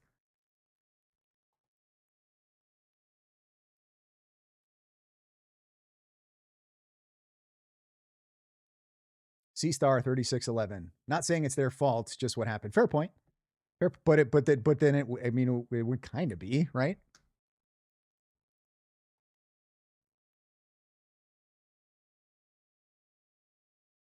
Sorella, I'm sick of people turning on Trump. Listen, everybody's got their own agenda. I don't care what they say publicly about how much they love Trump. Everybody has their own agenda. We saw this in Trump's first term, right? I'm not surprised that we're seeing similar things happen with his second term. Doesn't surprise me at all.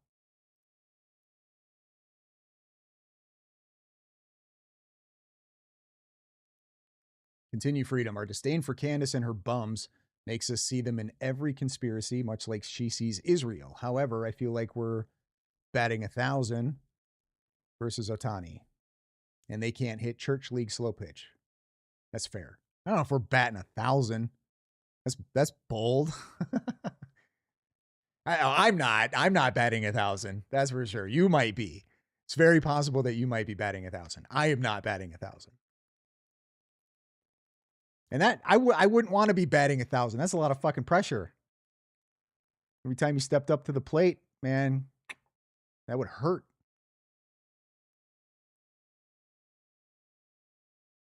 Jack Craig, I6N, Charlie knew JD. Yeah, Tucker's a big JD Vance guy though too. Like, I'm sure we were just talking about this in Gary's chat, weren't we, Jack? Tucker's a big JD Vance guy. JD Vance hires Tucker's son or something. Like, there's a lot of people that are gonna have a problem with that.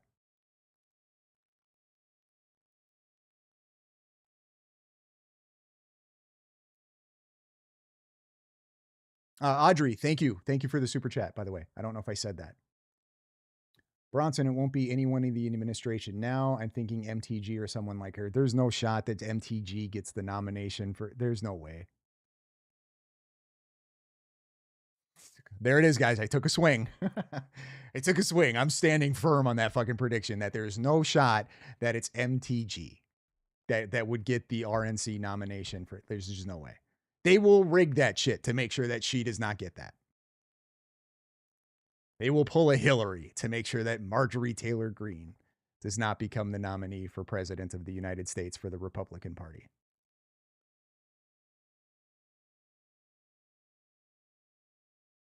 Audrey and Filter won't mean they won't try. I agree. I would think that they would go for a Massey though over an MTG. MTG is a nutbag. I agree. She's out there. She's too out there to yeah. She's too far out there. That would be like the left trying to put like the most progressive, crazy leftists they could to run for president. Like, it's just not going to work. Jack Craig, but JD and Charlie were actual friends. They spent lots of time together as families. Correct. And here's the other problem is like Ian Carroll and Candace Owens, like they've been skeptical of JD Vance this entire time. They keep talking about his Peter Thiel connection, all that stuff. So that's another thing that just makes me question what the hell is going on, because you've got Joe Kent going on Megyn Kelly, and even Megyn Kelly talking about JD Vance and Tulsi Gabbard and how it appears that they're isolationists, right? How it appears that they don't really support the war in Iran. And then Joe Kent's like, yeah, I would definitely support and look forward to either one of them running for president. But Candace and Ian Carroll are like, no, JD Vance bad, skeptical eyes. We don't like JD Vance, CIA, something wrong with spooky past. You know what I mean? So I don't feel they're not on the same page when it comes to that, apparently.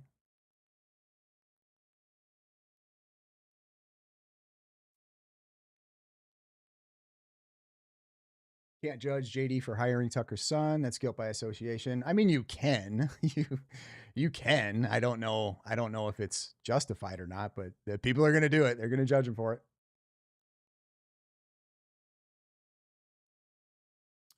Duke Tomlinson, JD changed his name at least times. It was a bunch. It's been a few times for sure.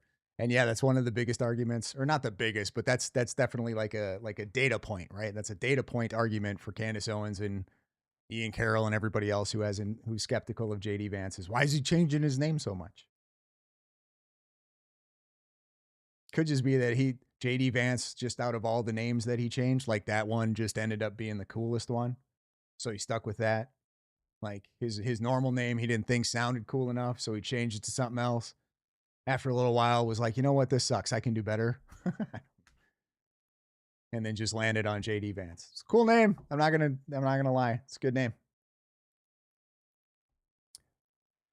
Oh, Joni Lee, 8908. I'm worried JD Vance is anti-Israel too. I just don't see how anybody in this government could actually be 100% anti-Israel. It doesn't make sense to me. I don't see it. I feel like it doesn't matter how you can talk a big game, but I feel like at the end of the day, we need Israel because of their connection in the Middle East. We need them.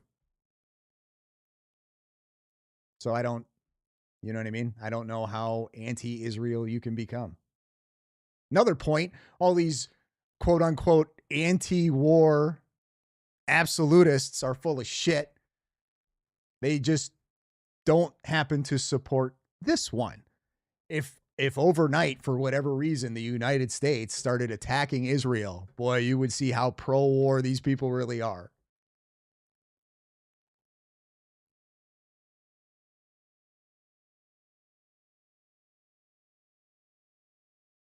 Marlboro Light 100. Choose Israel or Islam. The choice is pretty easy. Can we live in a world where we don't have to choose either of those?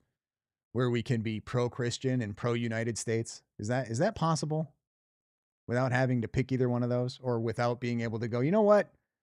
We are better than both those. Is that wrong?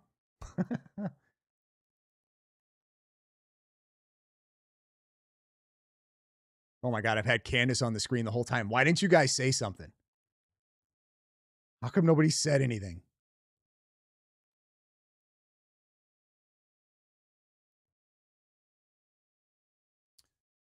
Continue Freedom. I don't entirely trust JD. Candace does trust JD. When did Candace say that? I've got a bunch of clips of her saying she doesn't because of the Peter Thiel thing. So my reputation as a Candace critic is threatened. I'm conflicted about that, and it bums me out. A stop clock is right twice a day, I guess. Or did you mean that she doesn't trust JD? Okay, I think you must have meant that. Yeah, no, that's a problem, dude. You don't trust him and Candace. I guess you're a Candatard now. I guess. How dare you? How dare you be objective and end up falling in line with Candace Owens?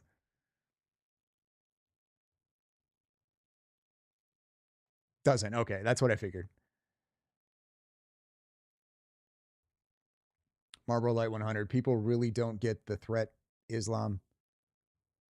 Well, some people understand the threat that Islam is. I think I wouldn't say that people that like just generally people don't. And I think a lot of people understand. You might not notice that on social media.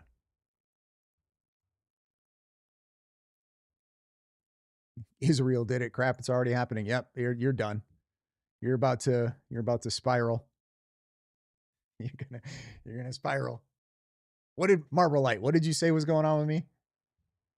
It wasn't triggered. It was something like that. Say it again so I can make a joke, because I can't make the joke without knowing what you said again. I don't think you said I was spiraling. It was something else. The eclectic journalist. There is a picture of him at her house. Uh-oh.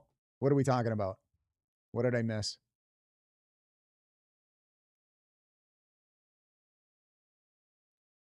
Bella Italia 1031. I don't trust JD.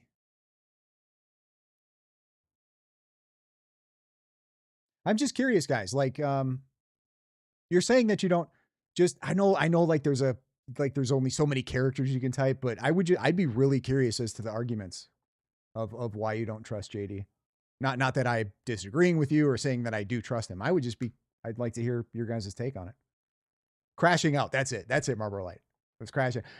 Continue freedom. You're crashing out, bro. That thing. Let's just pull it up. There you go. Thank you, Marlboro. Appreciate it.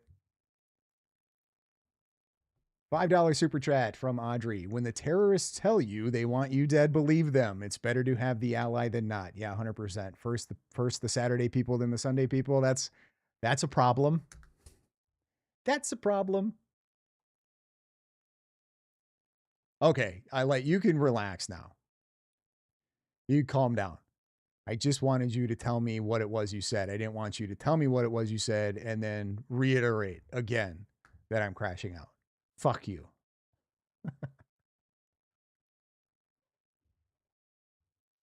C-Star 3611. People think JD is friends with Tucker. Tucker's a JD guy. I'm pretty sure Tucker has said that. I don't know if he's gone against JD now or if he's come out publicly saying he doesn't support JD, but I think Tucker was a JD guy. Honky Kong 3. Honky Kong?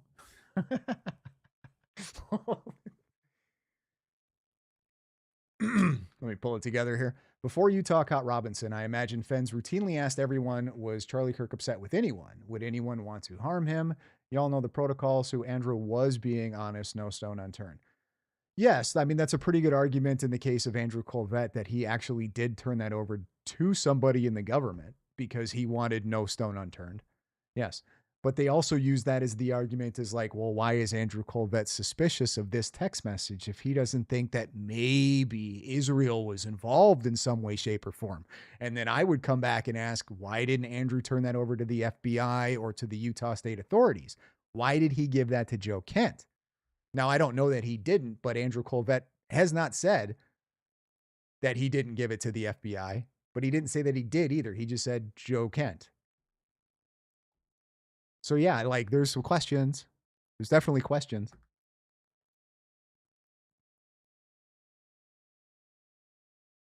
Continue freedom. His rise was too similar to Obama. He wrote a book, came to prominence, became a senator, then made it to the top. Not normal. I can't tell if you're being... Listen, I'm kind of stupid, man. You got to put like asterisks or something in there to let me know if you're being... I'm assuming you're being sarcastic.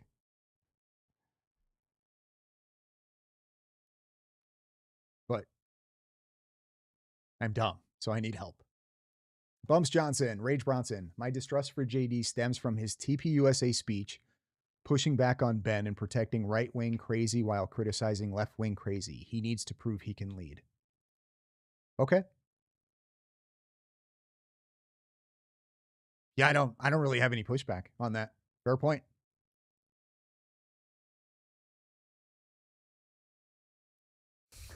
Marble Light. I can't say F you too, but I mean it.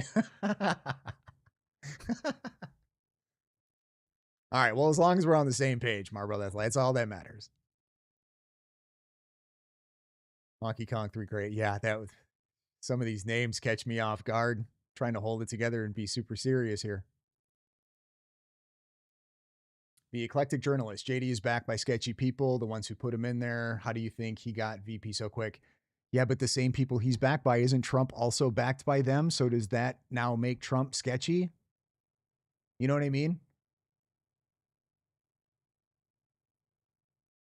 And Charlie was one of the people that backed JD Vance, who also backed Trump, who also backed Kent. I don't think Charlie's batting 1,000 here.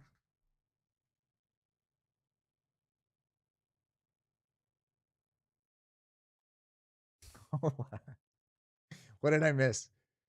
Fuck. I missed down in at 2866. He crashed on me too. I'm suing. Class action lawsuit incoming. Bring it. Bob, sue me. Discovery, all the smoke. Something along those lines. And then when I get it, I'll be sure to call you guys a bunch of pussies for suing people. That's what we do now. We sue people.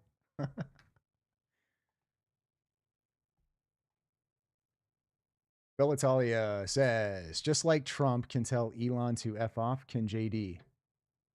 I don't know. I mean, I guess we're going to find out. Like, we're going to find out. But, like, for one, I'm hoping that the midterms aren't a complete massacre and that we retain power, enough power to where Trump isn't impeached at the very least, right? I mean, I hope for the best, but at the very least, I would like to still be able to block an impeachment process.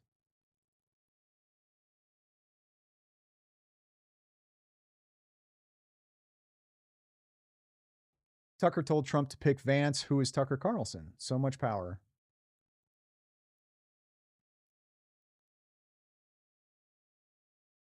Well, I'm pretty sure Don Jr. was like fully all in on JD Vance too, right? Haley Hopes 5774. I don't feel like it is appropriate to constantly judge everything on how Charlie felt while he was alive. Things change, people change, and Charlie definitely had evolving opinions on lots of things. I agree. I definitely agree with this. The only problem is that a lot of people use that to like argue. You know what I mean? So if you're trying to counter their point, now you're almost obligated to pull up something else that Charlie said. Like it's a problem, and I tend to definitely agree with you on that. I don't like doing it. Continue freedom. LOL, I'm actually serious. He was a never Trumper, came from nowhere, became VP, and it seems like it's only because he had a good backstory. I don't know. I'm very skeptical. He could be good, but I don't know. Okay. Fair point. I mean, the couch thing concerns me.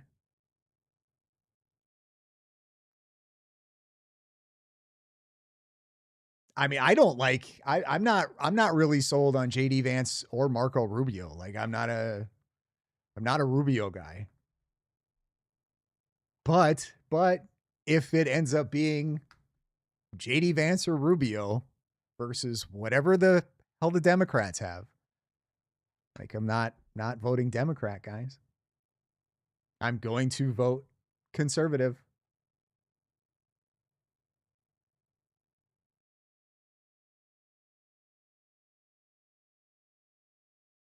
And I'm not going to not vote. Like if they throw in the worst warmonger ever into the White House, like I'm going to vote for the anti-war guys in the Senate and in the House, right?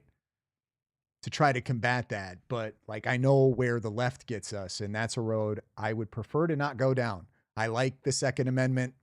Second Amendment's a pretty big deal to me. Okay. First Amendment, even bigger deal to me. And I know what we get when we go left. And it threatens both the First and the Second Amendment. Not to mention probably a whole lot more of them, but Gina Fey 8, I'm very close to joining the Amish. Yeah. Yeah, just go off the grid. I feel like that would get boring though really quick. Maybe not. Maybe they have awesome lives. But having tasted this side of things, I feel like that would get boring really fast. Bumps Johnson, what if the mega coalition fractures into a third-party ticket with something like Rubio, Huckabee, Sanders versus Vance, Gabbard versus Newsom, AOC? Well, that would suck because that would pretty much give the Dems the win, I would think. So let's hope that that doesn't happen. That would suck. If I had to pick between Rubio Huckabee versus Vance Gabbard versus Newsom AOC. Well, I'm not voting Newsom AOC. Rubio Huckabee or a Vance Gabbard. Honestly, I'm probably going Rubio in that, to be completely real with you. And the reason being is I like Gabbard. I like what she did. I like she got those lefty ties, and so I would probably go Rubio and cry the entire way there and the entire way home. So I hope that doesn't end up being the case. Continue freedom. Marco came up in the uniparty system. That's my critique of him. However, he's the Secretary of State, President of Venezuela, future Ayatollah, and maybe the President of Cuba. He might be a good POTUS. Yeah, it's not like, that's not best case scenario for the country, I don't think. I don't think a Marco Rubio or a JD Vance is like a hoorah candidate. But it's going to be better than anything the left is going to give us. Even if the left tries to come out like super moderate, like, oh no, we're not these crazy progressives anymore. We're moderate, mostly down the middle. Maybe we just want a little more socialist style, whatever. Like, even then, no, not going to happen. Sorry. I like my First and Second. I don't trust you. I like my First and Second Amendment far too much to risk it on you being a moderate Democrat. Jack Craig, Rubio has a more liberal voting percentage than JD, so there's that.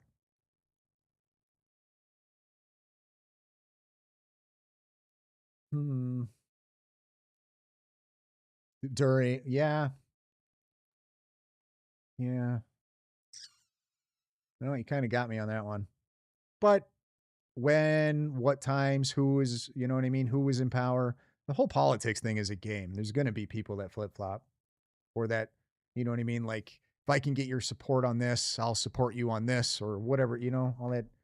Gotta make deals. Gotta close the deals with them. Marlboro Light 100. I'm a felon, but I protect myself regardless of what the government says. I'm assuming you mean that you absolutely do not have possession of an unlawful firearm and that you use a baseball bat or a crowbar. Good for you, Marlboro Light. Times are scary. The right to don't mess that up. Correct. Do not mess it up. Marlboro Light. I am also a felon and was able to get my gun rights restored, which was a really lengthy, expensive process. So if you guys can avoid becoming felons, you should do that.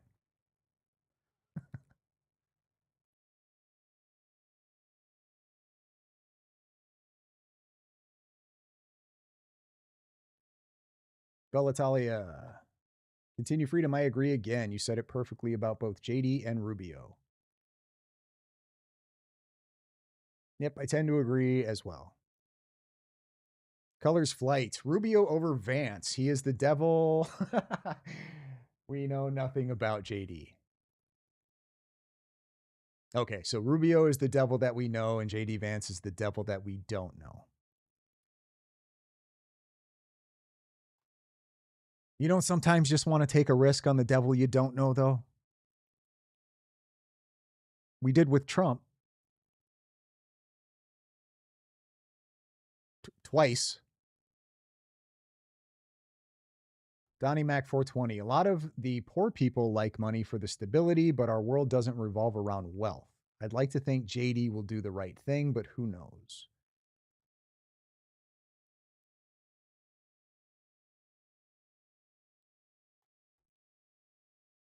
Linda says, I also like Byron Daniels and Harriet Hagman. I just don't think that they're not there yet. I mean, I could be wrong. So, there's so much time before the next presidential election. Like, who knows who it's going to be? But I'm more concerned about the midterms and what the midterms might entail if Democrats end up getting power back in both and enough to impeach Trump. Because now I feel like if they end up getting the support to be able to impeach Trump and get a conviction and get him out of office, I feel like they're going to do that, which means we're going to have a JD Vance president.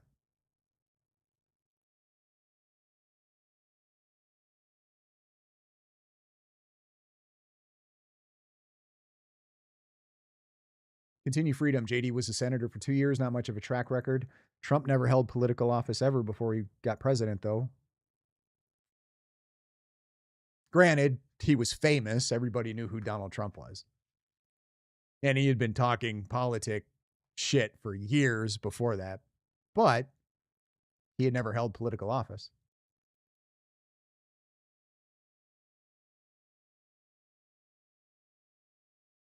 Man, it's crazy to think that the whole Obama birth certificate stuff was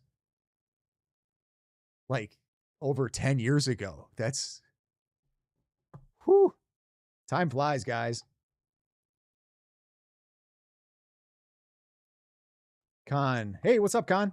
Trump was a game changer. That was his appeal. Yeah, I agree. He did. He not only a game changer, he looked like a grenade that we were going to be able to throw into the corrupt system and just completely bring the whole thing down.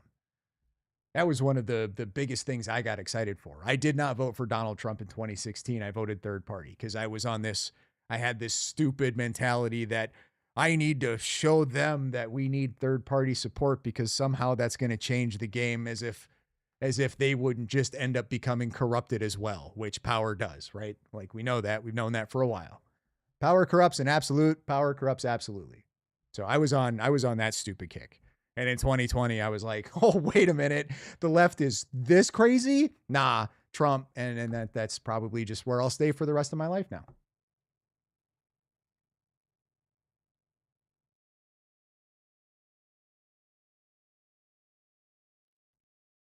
Wanda Poe. Rubio would be great. His love for America is solid. His experience is valuable as well.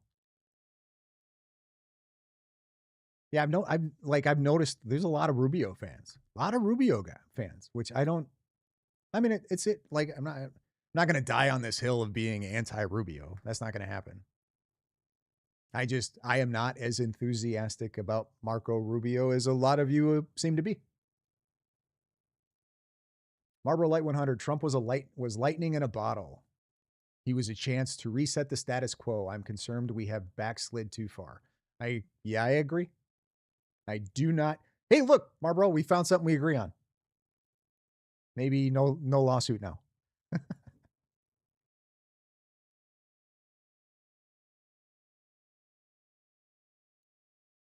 Jack Craig, Colors Flight, look into it. Rubio had some shady donors too. Do we have anybody in politics right now that doesn't have shady donors? Is that a thing? Can you get in there without having shady donors? Maybe Brandon Herrera? See, he is. I mean, I'm sure there's a few that probably don't have super shady donors, but I would vote for a Brandon Herrera presidency tomorrow. Tomorrow, without question. I would be the first one in line. Put the AK guy in there. Let's fucking go.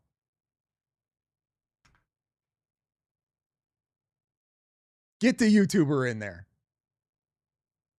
Let's go. Put the gun tuber in there. 100%. We would have machine guns so fast.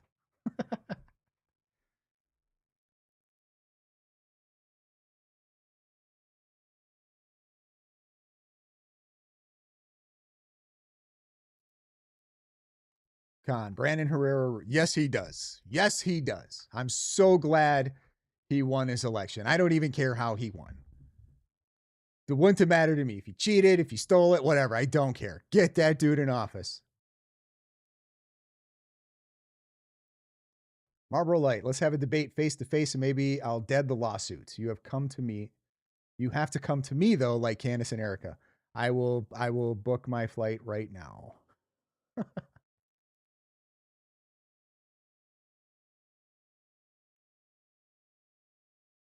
I thought that's the only way to get elected, shady donors. That's what I was kind of under the impression of. It's like, gotta have a little dirt on you or you're just not going to get allowed into the game. I don't know the future. Be right back looking up Brandon Herrera. Okay. The AK guy.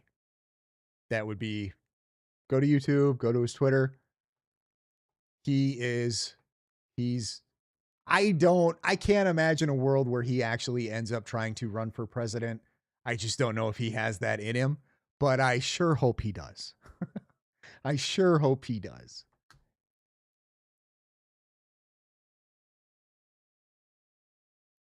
Yes, mandatory machine gun possession law. Yes. Yes. Not a bad way to go about it, really. So you push this, right? And then the negotiation and politics happen. Then you just settle on people being allowed to own it if they want to, but not mandatory. I see. I'm picking up what you're laying down there.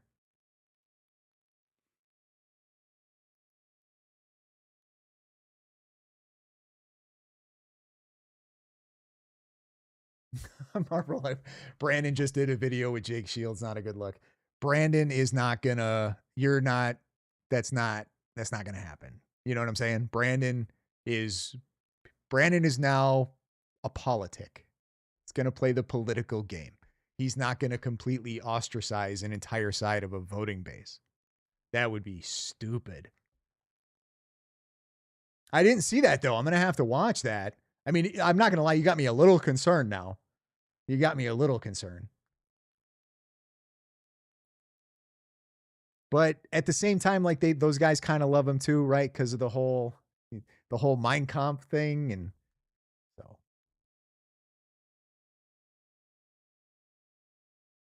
Marble Light 100, look it up. How long of an interview was it? I mean, I kind of have to pee, so I was thinking about ending the stream here in a few minutes. But if it's like relatively short, maybe we watch it. Or did he do a whole like hour-long ordeal? Cloudy PDX, I feel like it's picking the lesser of two evils at this point. Everyone has done something shady or has questionable donors. We have a two-party system for the most part. It's always been picking the lesser of two evils. It's just like, yeah, you're not going to tell me go throughout history. Well, maybe. No, it's not fair to say that. I was going to say go throughout history. There's no way that every president that's ever been elected was the best the country had to offer. But actually, no, I'm going to make that claim. If you go through the list of presidents, there's no way that everybody who was elected at that time was the best the country has to offer. Just not how it works. So it's, unfortunately, it is the lesser of two evils. But every once in a while, I don't think everybody views it that way. I think some people do get enthusiastic about a candidate. Like, I'm sure there were people who were enthusiastic about John McCain. I was not someone like that. I'm sure that there were people who were enthusiastic, right, about Obama. There was a lot of people enthusiastic about Obama. So it just depends. Like, if you're not enthusiastic about either candidate, then yeah, it feels like you're picking the lesser of two evils. So it's all just a matter of perspective. They were shooting guns together. Holy crap. They let CTE Shields hold a gun loaded? Whew, that's a risk.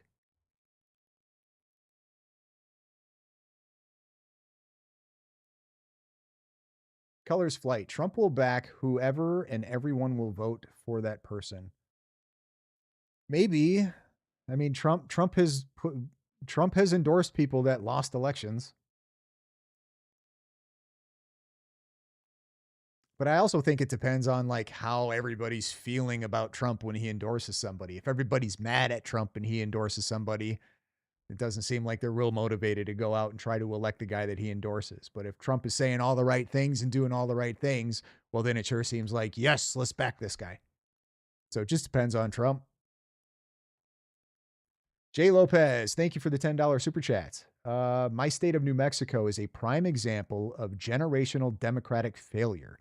We almost turned it for Trump in the last election. It is like being an idiocracy. Yeah, it's not just New Mexico either. But yes, I agree. Keep fighting down there. You guys might get it. It's like not just New Mexico. Let me tell you about Wisconsin. The fact that Wisconsin is a swing state is crazy to me. Same with Minnesota. Really, like outside in Minnesota, outside of that Twin Cities area, bro, it's mostly super conservative. Like and These big cities are just screwing everything. Probably a little bit of corruption there too, as far as voting goes. But Wisconsin boggles my mind. Everybody that I know in Wisconsin is super conservative. Yet somehow they're a swing state. Thank you for the super chat.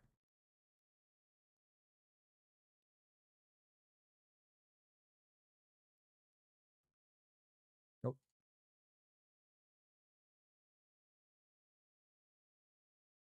Philatelius Hegseth would be wasted as VP. Sorry, that was a conversation between y'all. I will see my way out. Audrey, it seems all the presidents that are truly there for the people in the country seem to wind up the same way, or they almost do.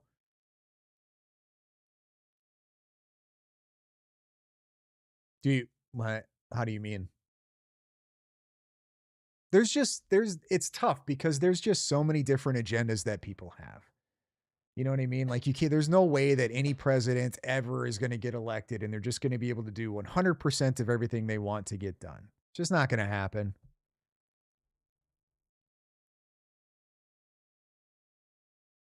I wish it would. Take that back. I don't. I actually kind of like the checks and balances that we seem to have for the most part.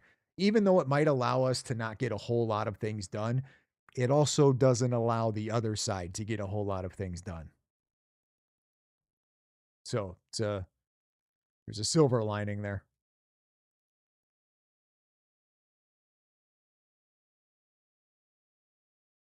Gina Fey, Detroit was horrible in 2020, boarding up windows, hiding the ballot. Yeah, there was so many questionable things in 2020. Yeah, I remember watching that, and then the Q stuff that was going on with that, and then General Flynn, and what was that female attorney? The she's gonna unleash the Kraken, and holy crap, that whole thing was a mess. What a disaster.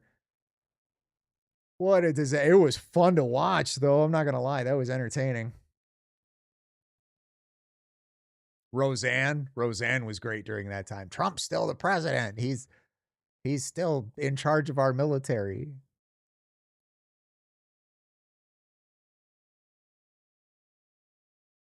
I mean, the pandemic sucked. Wasn't a big fan of that. But Sidney Powell, AM, appreciate it. Yes, Sidney Powell. Sidney Powell. I'm going to unleash the Kraken.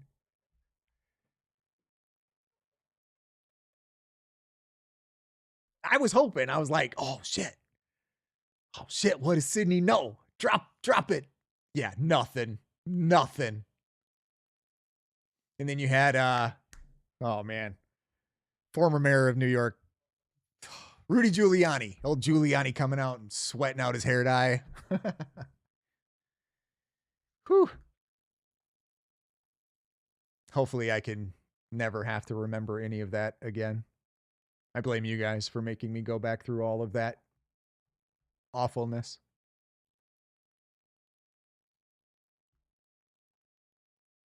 I just want people to think they have a choice.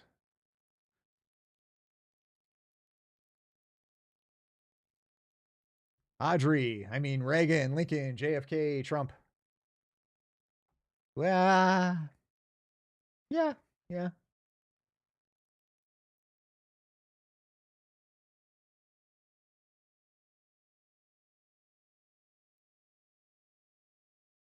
Continue freedom. Wait, Brandon Herrera and Jake Shields interview? Did I hear correctly? That's what Marlboro was saying.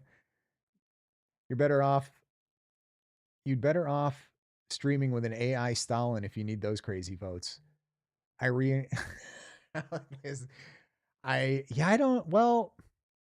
just feel like Brandon Herrera wasn't going to turn anybody down that wants to have him on. Do you know what I mean?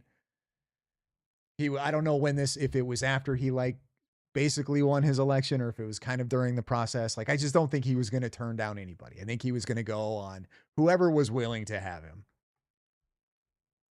And you can do people's podcasts, but not agree with everything they say, I would think, right? I mean, Jake Shields it's a little extra, but it is what it is.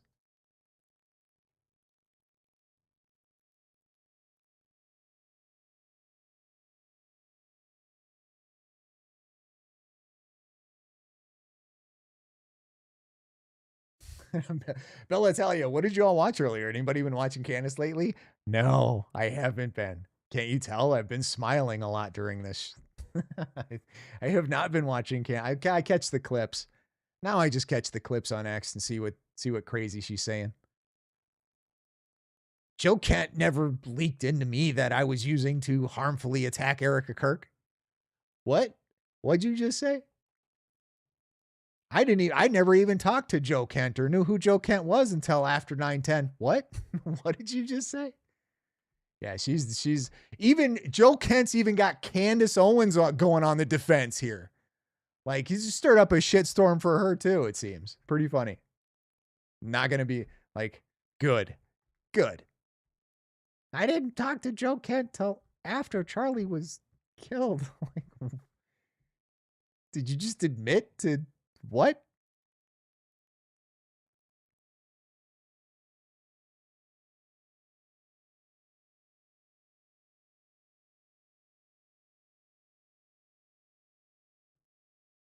Oh yeah, Jesse Ventura, that fucking guy. Who brought this up, Ben? You son of a. What about Jesse Ventura? He was your favorite, right? You know what? I would take Jesse Ventura. Well, I mean, I can't vote in Minnesota, but I would take him over Walls like any day of the week. At least I know for sure Jesse Ventura is pretty big on the Constitution. But that's like I wouldn't be all excited for it. I can tell you that much.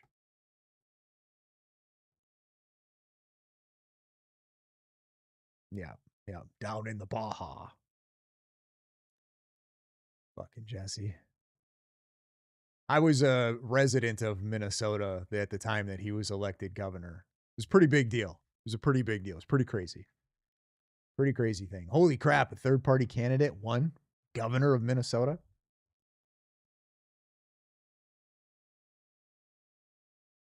And like, so here, I'm trying to remember back. That was so long ago. Here was sort of like the whole claim to fame for Jesse Ventura of what he did while he was governor. All right. He was able to balance the budget, and anything left over he gave back to the people of Minnesota. So everybody got a check. That was cool. The other thing that he did for the state of Minnesota is I believe that he changed the ruling on a concealed carry from a shall issue to will issue. I believe. I don't know if I said that right or not, but basically it's like they can't just decide to deny you. As long as you pass the background check, they shall issue you your concealed carry permit. Don't like concealed carry permits anyway. I think we should have constitutional carry. Regardless, he got that in place. Okay, so that was a good thing. And then the third thing was Minnesota had banned fireworks completely outright. Jesse was basically able to get us sparklers back. And then his kid had a party at the governor's mansion, and nobody liked that. Left a mess or something. So that was basically Jesse's governorship. Was it the best? No. Could it have been a lot worse? For sure. Ben, Jesse was so mad because he had to speak at my middle school. Half the students lived in Minnesota. Yeah. Yeah, Jesse also supported Donald Trump right away in 2020, late 2015, early 2016. Or maybe it was 24. I don't remember. But Jesse was he was kind of all about Donald Trump. And then just all of a sudden he's not.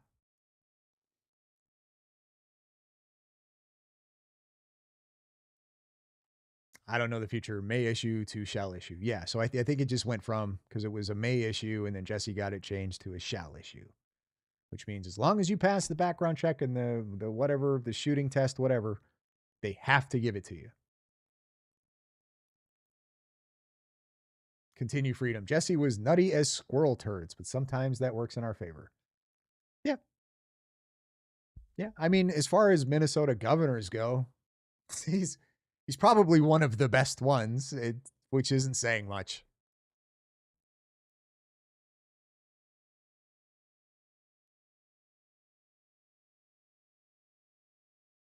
Yes, I agree. Will Sasso has the best Jesse impression. Yeah, he nailed it. I don't know if I've heard Anthony Cumia's Jesse impression.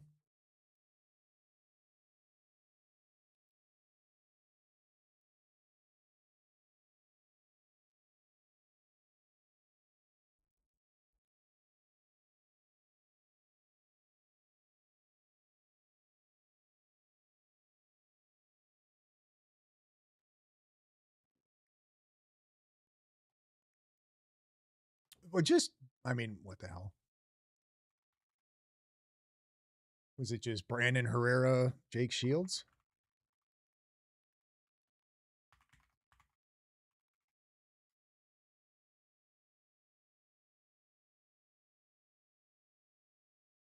Was it a sit-down interview or they were just shooting guns? I mean, he's also shooting with Nate Diaz, which is that'd be cool.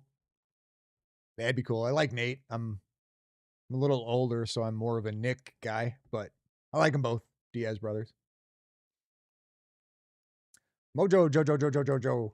I also lived in Minnesota at that time in Rochester. Well, I'm sorry. Although, what's that? Oh, shoot. Is it like the Canadian honker or the Canadian the restaurant? There's a restaurant there. I don't know if they were there all the way there. I think they've been there. Anyway, they have this coconut cake at this restaurant in Rochester. I think it's called the Canadian honker. And it's fantastic. It's about the only thing I like about Rochester. I guess the Mayo Clinic's pretty cool too. Yeah, Canadian honker. You guys are ever in Rochester, Minnesota, for whatever reason, you need to go visit the Canadian honker and get yourself some of their coconut cake.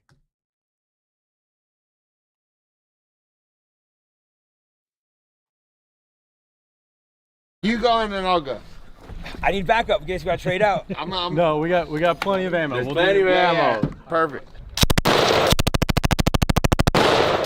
Oh, hold up. We're not going to show that, guys. I'm pretty sure YouTube has some restrictions on showing full auto things. Anyway, I'll have to check that out. That'll be interesting to watch.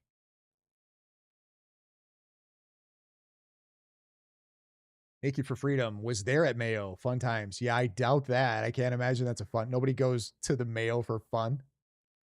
You're at the Mayo Clinic. Is something seriously wrong? But yeah, I can see you're being sarcastic.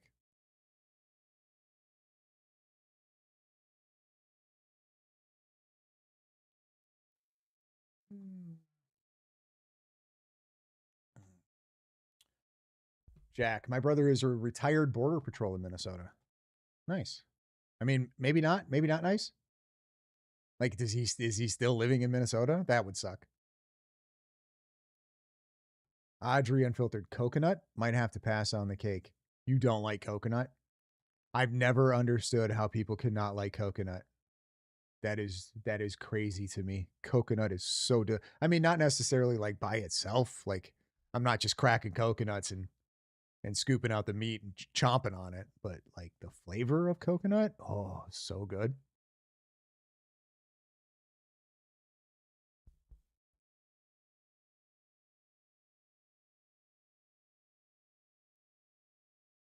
My ears are bleeding now. Why? What happened?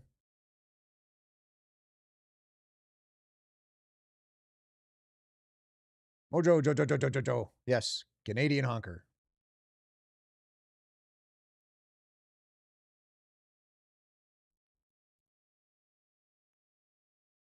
There you go. If you're ever in Rochester, hit them up. Awesome restaurant. And if you don't, like, you can hate coconut, you should still get the cake. You should still just do it and then force yourself to enjoy it because it's that good.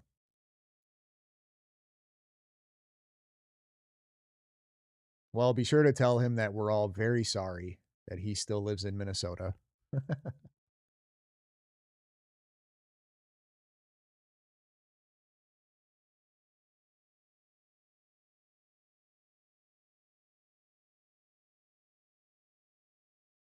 I don't know the future. I love coconut. Cake, pie, pina colada. Give me all of it. Absolutely. Right there with you. Right there. Oh, coconut cream pie. So good. So good. I was just at Starbucks earlier today. I've got it over here. Coconut cream cold brew. Oh, what? Fire. I rule. Bronson, a fresh chilled Caribbean coconut cracked open after drinking the water.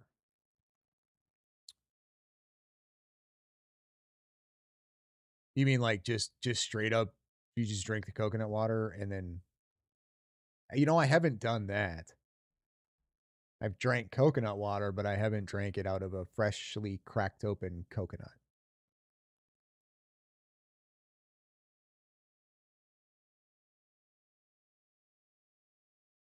Shelly Belly, I saw Sam Harris did an interview with Coleman Hughes speaking about the fracture of the right. It sounds interesting. I might have to check that out. I mean, I don't know.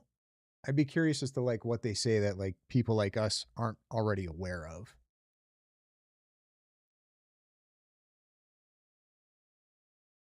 No, listen, Audrey, if I will if I make it to Minnesota, but I usually, listen, I'm not saying you should go to Minnesota. You should not go to Minnesota. If it just ends up that you find yourself for whatever reason in Rochester, Minnesota, go eat at Canadian Hunker. That'll be the only good experience you have.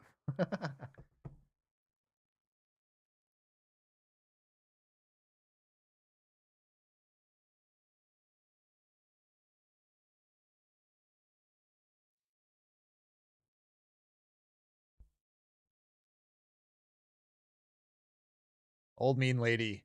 Coleman and Sam, two Democrats have a conversation. I would be interested to see or listen, which I haven't been doing lately. Like, I haven't been listening to really anybody who's admitted to being on the left.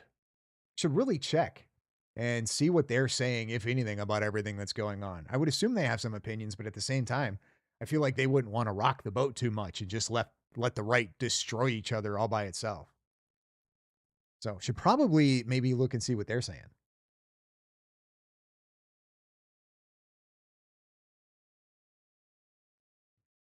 What what what did AM say? Oh, never mind. You guys carry on.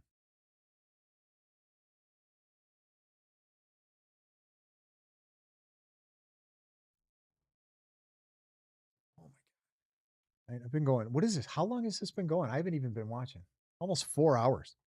What the hell did we talk about for 4 hours?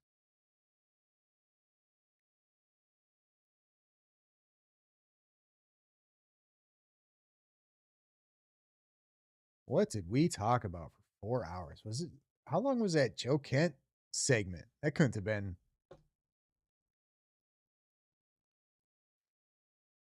Kooky Kent. No, we did not spend 4 hours on Kooky Kent. Audrey Unfiltered, it got a little intense there for a while. Yeah, that's all right.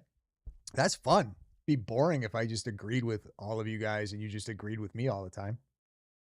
That would get super boring. At that point, like, I might as well just be Candace Owens. I did not crash out for 4 hours, AM. I didn't crash out at all. I just talked louder. And might have said some. Listen. That was not a crash out. I know what crash outs feel like, and that's not what that was.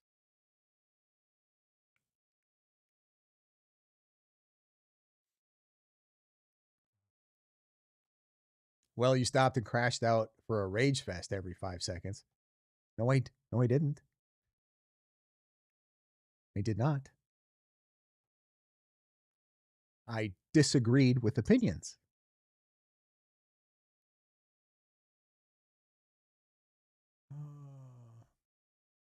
Audrey Unfiltered, we could always go back to the Freemason conversation. I never heard back from that. Anybody remember what that fucker's name was? Was it like Jacob's something? Wasn't Jacob Ladder. Jacob's Ladder. It was Jacob Doctrine. That's what it was. Jacob Doctrine. I haven't heard from him. That's too bad. That was fun. And no, there's really no reason to go back to the Freemason conversation. Because it really comes down to like, if the Masons are doing crazy conspiratorial, rule the world, devil worship type stuff, it's not where I'm at. It's not what I've seen. That would just be weird.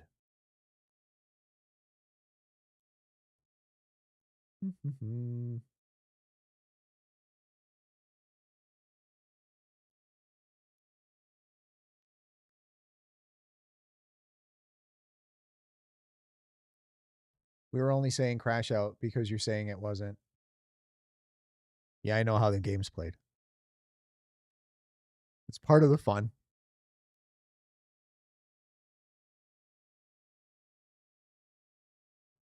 Audrey Unfiltered. My grandpa was a Freemason. It was just a funny stream. Yeah, I know, but I think it like, I think there were some people that were like, what? Huh? What? I don't know if I can listen to this guy anymore. I mean, whatever. That's fine. I guess I don't care, but it's like, gee, that's what you could out of over something you don't know. At least let it be for my opinions. Like, oh, spooky. Jelly Belly 778. I missed that one. You really didn't miss anything. I'm a Freemason. I have been for not super long. For 4 or 5 years now. And I'm not a very good one at that. It started off really good, and then I just kind of, I don't know, I got busy with life and doing other things, and like I haven't been to lot. Like I pay my dues and stuff, and I still talk to some guys and shit, but like I haven't been to lodge in like a year and a half. But it was right when that Candace thing dropped, where she was like, the Freemasons, look at this 33rd degree Freemason Bible I have. Like that whole thing. I was like, listen, this is not how Freemasons work, at least not from what I've seen and what I know.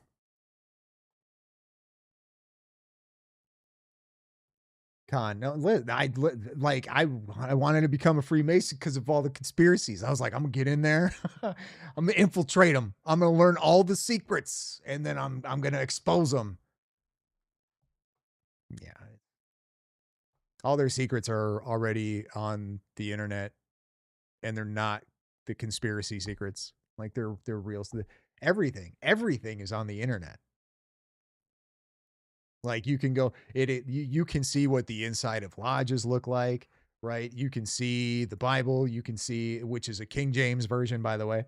You can see like they have descriptions of I guess I'll call them rituals, but like that sounds like a spooky word and it's really not. But you can find all that shit. So I was incredibly let down, but also very much surprised.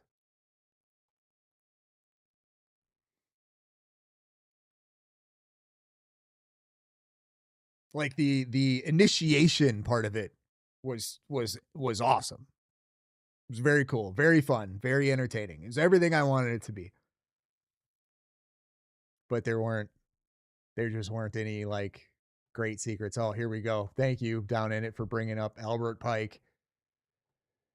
Yeah, like, what do you think of Albert Pike? Well, I think Albert Pike, like most men of his stature, had their pros and their cons.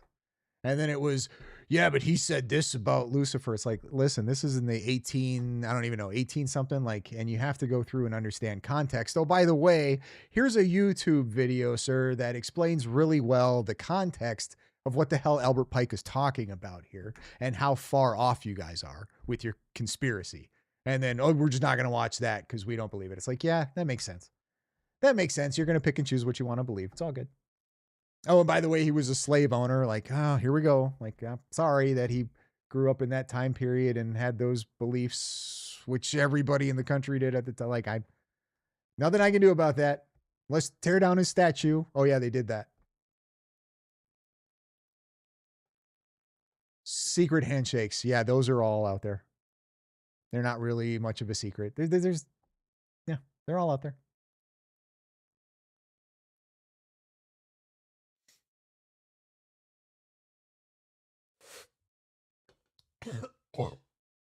I just Gina Frey. So I just caught this. Did you lay in a coffin with a body? No. No, I did not lay in a coffin with a body. That would have been fucking weird. And I probably would have ran out the door and called 911 immediately. No, there was no laying in a coffin with a body. No, guys, come on. Listen, I'm a little fucked up. I'm not crazy like that.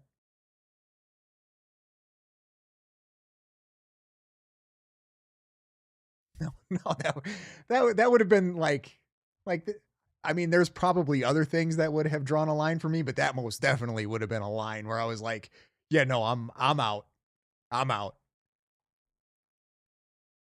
Like a mannequin though, maybe. But then, no, if it was just a mannequin, maybe I'd have done that. But like a real body, no, hell no, creepy.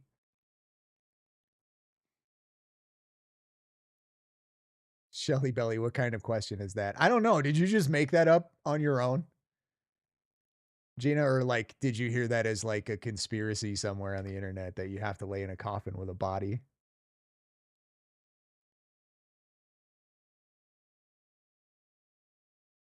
Yeah, Craig, did you have to ride a wild goat?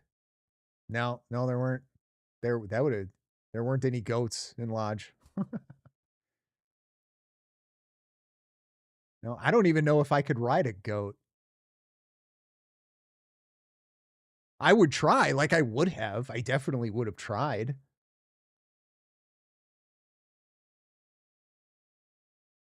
But no.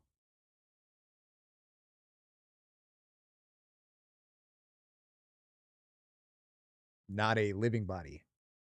No, that would have no, because it's all dudes. That'd have been kind of,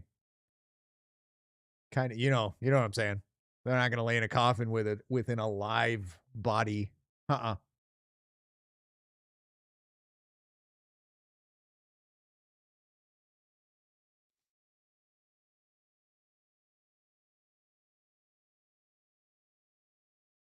Eclectic journalist, LOL at Skull and Bones. Is it really? I thought they just had like a human skull or something during their like rituals or whatever you want to call them. Are the floors of the lodges always black and white checkered? Well, not all. Yes, yeah, that's part of. Yes, but there's more than one like area. Like for certain things that we do, it's in that room. But then like we also have lodge in a much bigger room, and there's like a stage in that room that has a bunch of like it's.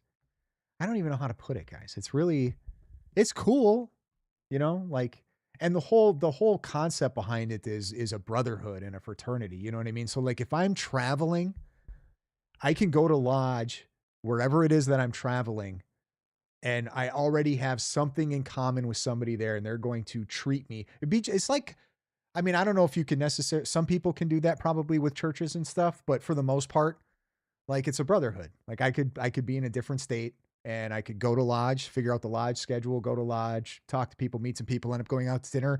And if like absolutely needed someplace to stay for the night, like they're gonna take me in. You know what I mean? And we just met. But because we share this thing, we have it's just a cool thing.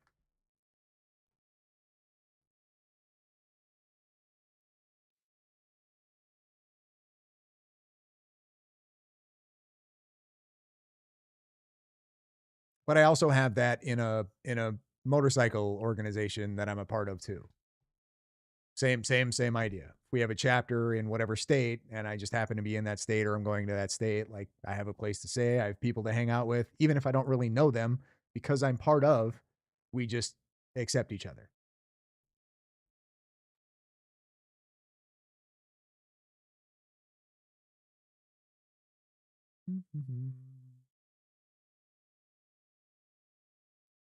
I rule 2530. That's cool.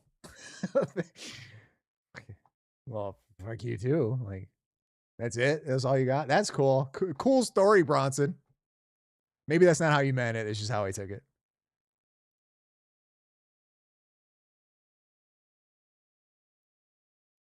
Gina Fay 8. I was joking. I'm assuming you meant grandpa. My grandpa was a Mason. He got out of a lot of speeding tickets.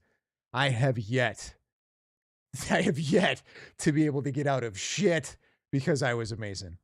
I get pulled over, and it might just be because I have tattoos and the way I look, or, you know, maybe I have a bad attitude, whatever. I do my best to avoid being pulled over because I know there's a solid chance, even though I've got a ring on, you know what I mean? Or I could have that shit plastered everywhere. For whatever reason, I'm still getting a ticket.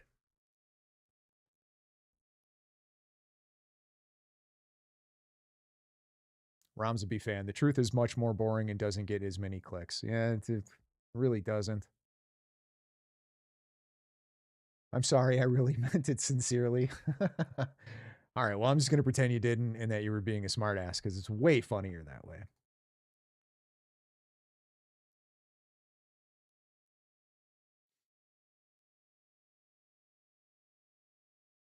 Down in at 2866. Don't listen to Joe Kent and drive.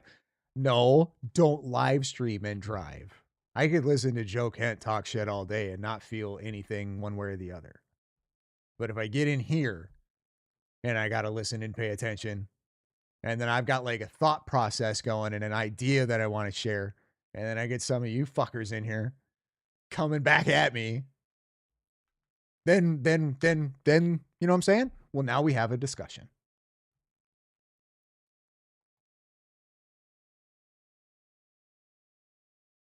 And no, God, like some of you guys that were in here and were like sharing your opinions, there's a solid chance that you guys are right and I'm completely wrong. Like I don't want you to think that I just think I'm right and you're wrong. No, listen, I have self-awareness, okay? In the moment, if I have a point or what I think is a point and I'm arguing it, I'm just in the moment. But I am not 100% on anything I say. I am not batting 1,000 like continue freedom. And I don't ever expect to be.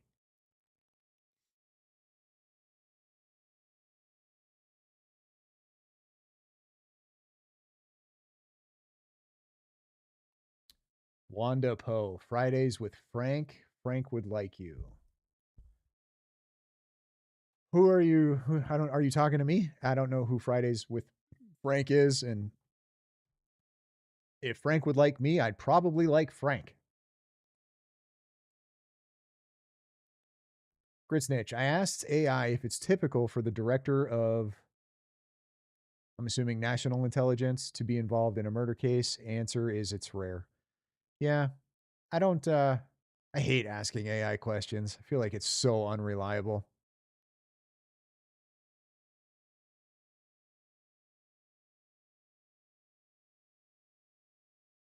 Uh-oh, what'd Khan do?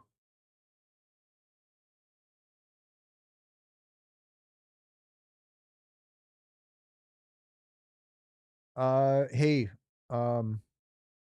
Ben, if you can, just DM me to remind me about Fridays with Frank or something, just in case I forget about it. Who did this? Why AM? Why are you bringing up Project Constitution? Oh, that reminds me. What's his face? The Wolves in Finance guy apparently put another video out. Like, I don't want to watch it, but at the same time, like, I kind of want to watch it. There's like, I got a thing in me which is just like, suffering is okay and I should suffer.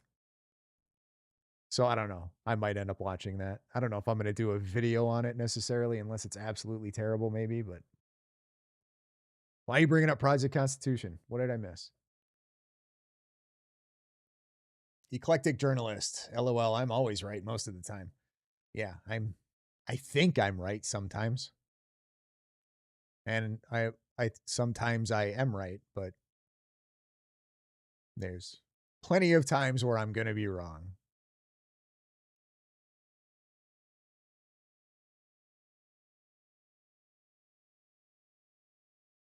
I rule 2530. The guy doesn't blink. It's so bizarre. I agree. I agree. That dude is creepy. Yeah, but I think that's Ramza B fan Wolves is definitely I think that's self-admitted. I don't think he hides that. Or maybe not.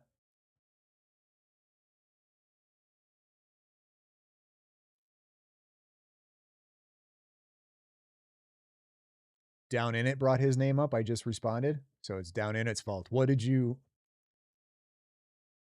Oh, I see. You can't bat 1,000 like Project Constitution. Thank goodness.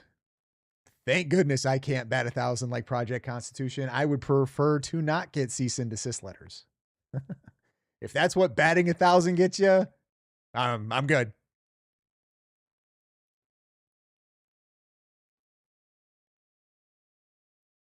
Ex-favorite daughter. So excited that he got a cease and desist. The problem is that like for those people, it just adds like more credibility to him. You know what I mean? Or maybe not even necessarily more credibility. It just gives him more attention, right? It's a bragging right for these people now, which is crazy.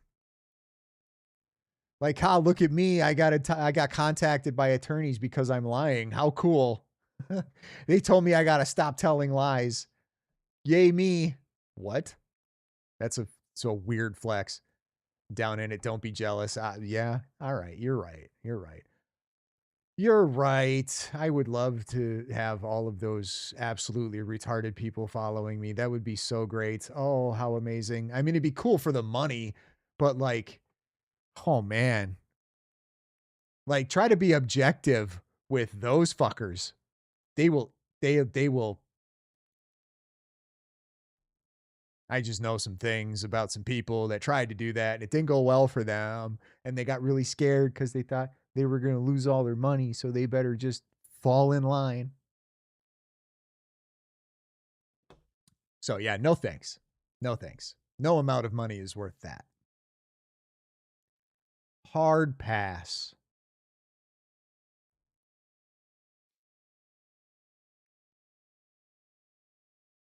That's another I don't understand it. Like if you look at a Baron Coleman, like I don't believe for 1 second Baron Coleman believes half the shit he says. I don't know how you like I just don't know how you would, you know what I mean? I just feel like that would suck.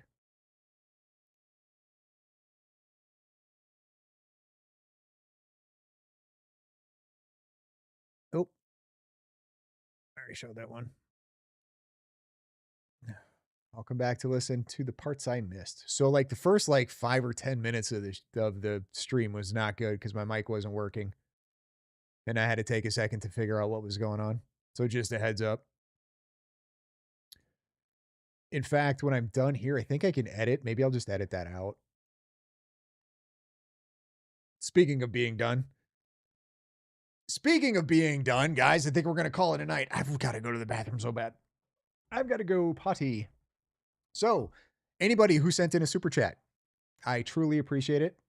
It is not, it's not, you don't need to, but if you do, I appreciate it. Thank you so much. Everybody else who showed up and tolerated me this evening, I appreciate you as well. It was a lot of fun. It's a lot of fun, and I have ideas, guys, and I want to talk about some things, and I want to throw it out there, get some feedback. It's all a good show. It's all a good time. I hope none of you took anything I said personally or as an attack, right? It's just a heated debate. Okay? It's just a heated debate. I hope everybody goes away feeling just as they felt before they showed up, if not a little better. If not, whatever. I guess it's your problem, but anyway, guys. Oh, yeah. Huge shout out to the mods, too. Everybody. Mods, thank you so much. So much for putting up with me and putting up with some crazy people in the comment section for, you know, every once in a while. We don't get too many of them, but. Oh, with that said, guys, I don't know if I'm going to be doing a live tomorrow or not. I'll probably have a video drop. We'll see. But if something crazy happens like it did today, I'll probably try to go live. Or I don't know if Continue Freedom has anything going on. Maybe I end up on his show. We'll see. But either way, I hope you guys have a wonderful evening. Thank you for showing up, and we will catch you in the next one.